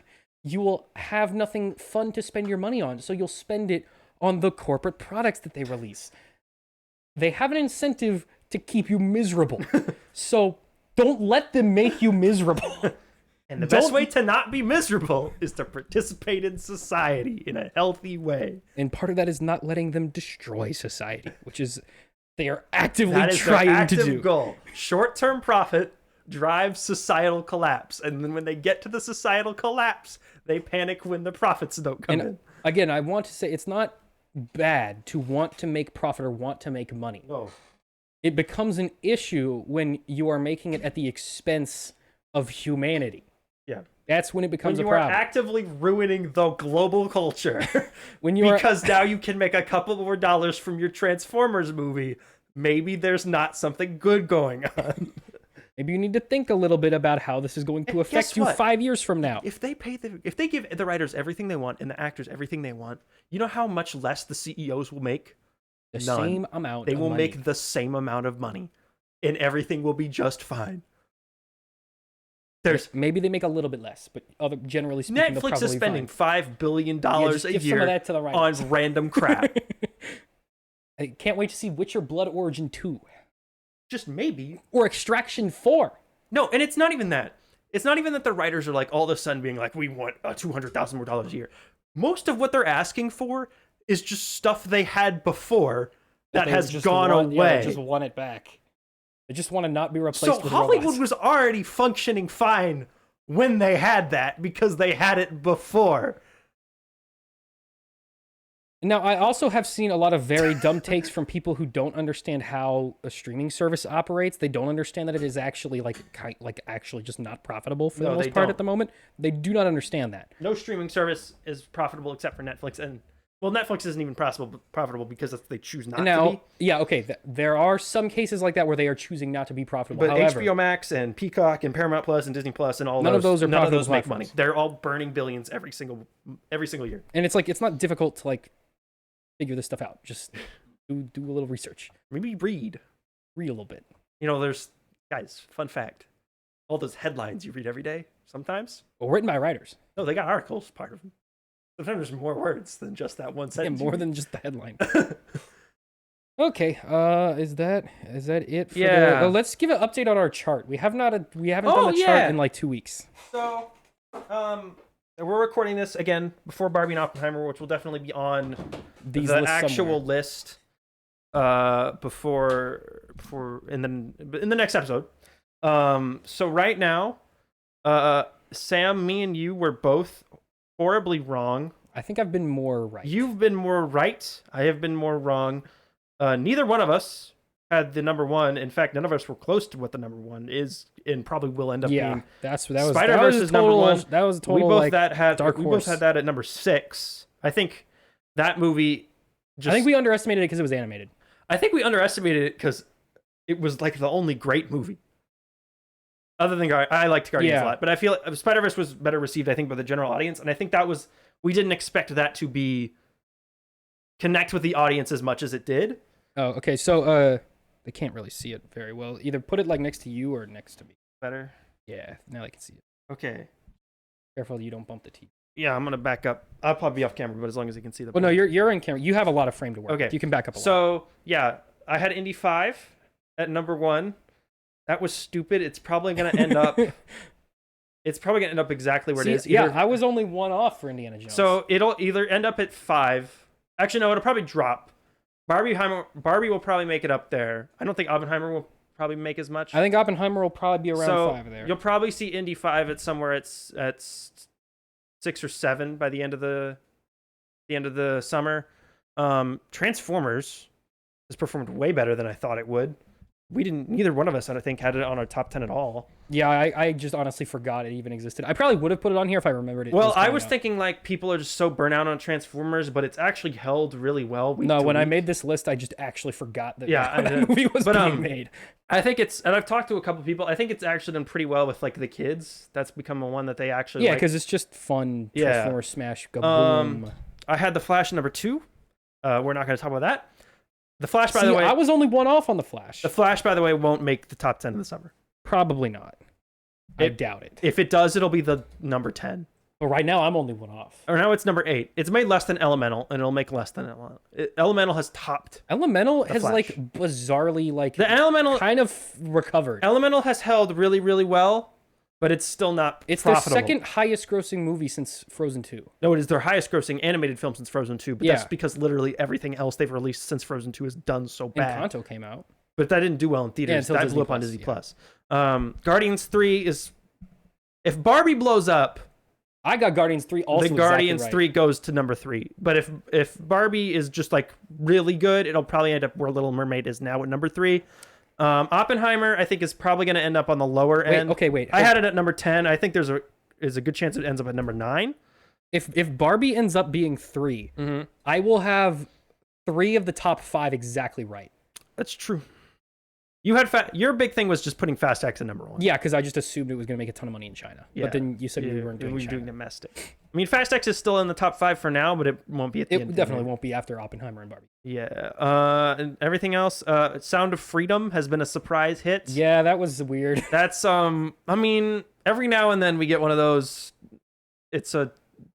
It kind of became like a political issue. It's a political thing. If it's one of those screw Hollywood. I love how us conservatives made our own movie, which is fine. I mean, I've heard that the movie's actually like pretty good. Oh, okay. And the story seems pretty cool. So everyone is mad because it's a QAnon conspiracy movie. Which is do you know the guy who wrote that article? Have you heard about him? No, I haven't. Okay, so the guy who wrote that article, he runs a little company called Prostasia. What's that do? It's a charity that is supposed to help children who have been victims of like sexual abuse. However, they have many initiatives that are trying to validate the identity of maps, which if you don't know what that is, good, don't look it up. It's basically a nice way of saying pedophile. Basically, he runs a pedophile acceptance organization. That's cool. He's the guy who said it was like a QAnon conspiracy. But we neither one of us have seen Sound of Freedom, and I don't know anyone who has. But I know I mentioned him earlier in the show. Dan Merle when he did his weekly box office show. He actually saw the movie before talking about it. Which most of the people who are talking about Sound of Freedom have not seen Sound of Freedom. The only people I've seen who like watched it are like people who are in the theater and they're like, they shut off the thing. It's a conspiracy. I'm like, dude, no, that AMC just sucks. Yeah. Just don't go to. We went to see Transformers and they forgot to turn the projector on. It's not because it was a conspiracy. It's because AMC is actual garbage. So right now, the big hit so far has been Spider-Verse. Barbie will probably end up being one of the bigger ones this year. I think it'll probably be 3 or 2. In terms of biggest disappointment, The Flash. The Flash is one of the biggest bombs of all time. Mission Impossible right now is at number 10. It'll be number 9 probably next week. I'm surprised Sound of Freedom is beating out Mission Impossible. That's kind of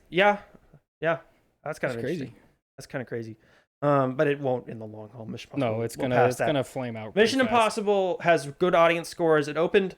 Okay, let me put this down for a second because I'm holding it up too long. I'll bring it back up in a second. But we didn't talk about Mission Impossible's opening when we talked about the movie itself on the last episode because we saw it the day it came out. Yeah, and we recorded it the next day, so we didn't have any of the financials yet on it though. So Mission Impossible opened about $1 million more than the last one. That's good. But most people are thinking most people are saying it's a disappointment because it didn't do Top Gun Maverick money. Yeah, but that movie made insane money. And I think I kind of bought into this a little bit, but I feel like it was a very unrealistic expectation to expect the 7th movie in a series to do as much as what was essentially the first movie in a series. No, I said... Again, most people who saw Top Gun Maverick have not seen the original Top Gun. Yeah. And also, Top Gun was one movie. Top Gun has way less lore than Mission Impossible does. Mission Impossible was on 7. Like, a lot of people who saw Top Gun saw that this was the 7th Mission Impossible and said, oh, I don't want to have to watch never mind. 6 Mission Impossibles to know what's going on. I don't want that much time. I'm going to skip it. It still did well. It still did it still had as big of an opening as the last one, which is fine. That sells a healthy franchise. It does need to leg out some because the budget's so high. I think the fact that it has such stiff competition this upcoming week is going to hurt its legs a little bit. But I think if it can hold okay against Barbie and Oppenheimer, it can then kind of play a couple weeks and maybe make some money. It has really strong competition this week, and then the summer then kind of starts to fizzle out after that. This is kind of the big finale to the giant summer blockbusters is Barbenheimer. But then you get into like Haunted Mansion, Ninja Turtles. Oh yeah, no, the summer movies end tomorrow. They're still technically summer movies, and we're gonna count them as summer movies. But like the cool ones are gone. Mission Impossible have some more time to like leg out and run for a little bit longer. If they had released Mission Impossible, I think Mission Impossible is pretty much dead. If they had put Mission Impossible in like, okay, Haunted Mansion comes out the week after RB and Mop. Well, they want it to die in July 28th. Yeah, they want it to die. Stupid. Put that in October. Don't put anything there. Put that in October. Barbie's going to eat all of the kid audience that was going to ever attract. So that was stupid. Move that to October. I guarantee if they had put that movie in October, it would have made $20 million at least more opening weekend than it is now. Yeah, also, it's a spooky movie. Put it in spooky season. I get why they wanted to put Mission Impossible where it was, like July 4th time, but it came right after Indiana Jones and right before Barbie and Oppenheimer, and especially Oppenheimer has a very similar primary demographic that it's going for. Dad movie. And Indiana Jones also tried to be a dad movie, but it didn't work. As well. So, like, you had 3 dad movies, like, literally back-to-back weeks. So I feel like if they had put Mission Impossible, like, last week of July, first week of August, it would have done way better. The hype for Barbie and Oppenheimer is also... It's just consumed everything. I think the biggest hype we've seen for a movie this summer, easily. Yeah, Barbie has kind of been eating everyone else's attention. Like, Guardians and Spider-Man didn't even have hype on this level. And, like, they've weirdly merged into, like, one... single hype unit. Yeah. Like, the hype for one is the hype for the other. Which is weird. I've really never seen funny this because before. the only reason Barbie came out this weekend is because Oppenheimer was coming out this weekend and Warner Brothers was mad at Christopher Nolan. That's the only reason it's coming out this weekend. And they've weirdly like merged into a single entity. It's so weird. Which is great for the box office. Yeah, they're gonna love it. We're gonna have 2 movies that aren't dying on impact. And that are, relatively speaking, like new IPs. Well, we'll have 2. Like Barbie as a toy has been around forever. based on some, but it's not a sequel. But it's never. Yeah, the movie has never. And Oppenheimer. Oppenheimer's a totally new thing. But Nolan does that all the time. It's based on real life, but that's not. Yeah, it doesn't count. It doesn't count. You can't. Oh, it already happened in real life, so it's not original. I'm joking. I know. I'm just. That would be funny if like someone argued. So it's good. So right now, I think we have. Ooh, careful. We each have 8 of our top 10 out. Barbie and Oppenheimer are the only ones we have coming that are not out yet and will end up being on our list. So, Ninja Turtles could maybe swim in there. Maybe beat out Elemental. I get it, because turtles, I think it has a chance. I think it could definitely end up making more than Elemental. I think Ninja Turtles will be where Elemental is, probably, like around here. What we're probably looking at is Elemental and Oppenheimer to probably round out the top 10.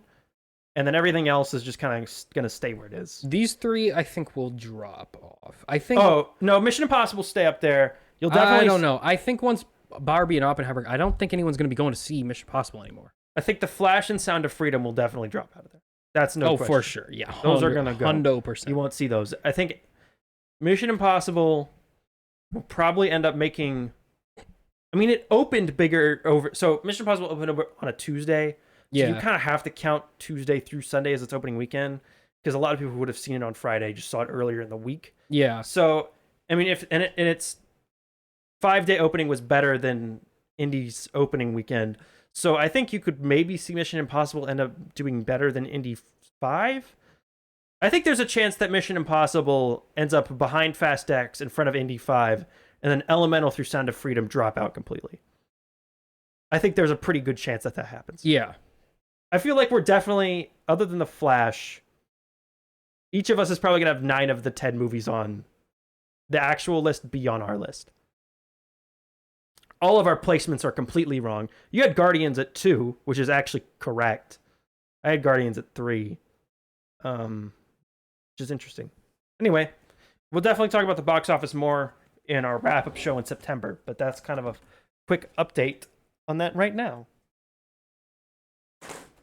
Sam, how long have we been going? We've been going for about 2 hours. Okay, I think we can wrap it up. We're going to talk about the highest grossing movie next year? Sure, let's do it real quick. Let me read you some movies. These are the movies currently dated for summer 2024. You tell me which one you think is going to make the most money. All right? Will you type whatever you're typing over there? Hang on, I'm responding to something. By the way, all of these are going to get delayed from the SAG after writer strikes, by the way. Deadpool 3, My Ex-Friend's Wedding, If, which is the John Krasinski comedy with a million other famous people. Furiosa, Mad Max prequel. Garfield, Kingdom of the Planet of the Apes. By the way, that Garfield movie is the animated one with Chris Pratt. The Karate Kid film. Ballerina, which is a John Wick spinoff. Okay. Oh, what? Oh, my phone died. Okay. Camera's on you, I guess. Okay. The Watchers, which is M. Night Shyamalan's daughter's movie. Interesting. Inside Out 2. Mission Impossible Dead Reckoning Part 2. Despicable Me 4. Mufasa the Lion King, which is, of course, a Lion King prequel. Yeah, don't say. Twisters, which is a sequel to Twister, the 90s film. Yeah, don't say. Captain America Brave New World. A new Alien movie. Those are your options. Obviously, it's going to end up being way more stuff, but this is what's on the calendar like a year in advance. Actually, it's probably going to be way less stuff. I'm going to lock in Despicable Me 4. Yeah, that's pretty. I think you could... Deadpool, I think, is being held back by that R rating. And the fact that there's... And Captain America is probably not going to make that. And Mission Impossible is probably just going to do about as well as this one did, which is not enough. They're probably going to do about the same thing. Yeah, and it's usually an animated movie or like a kid family movie that ends up spiking its way to number 1, and Despicable Me 4 has got them Minions in it, man. That's true. Can't beat the Minions as much as we all try. We'll Everything never escape will the eventually Minions. be Minions. Minions and TikTok. Ooh. Remember when a We should Minion... combine Minions. All right, well, let's get out of here before we get any new ideas. Thank you for listening to the show. As always, everybody, we'll see you. The next episode will be out very, very soon because we want to get that Oppenheimer Barbie hype out. We got to get on that train. Get that Spider-Verse hype that we did when the Spider-Verse came out. Yeah. Anyway, we're, of course, on Spotify, Apple Podcasts, everywhere you find podcasts. We'll see you next time. Bye-bye. Bye.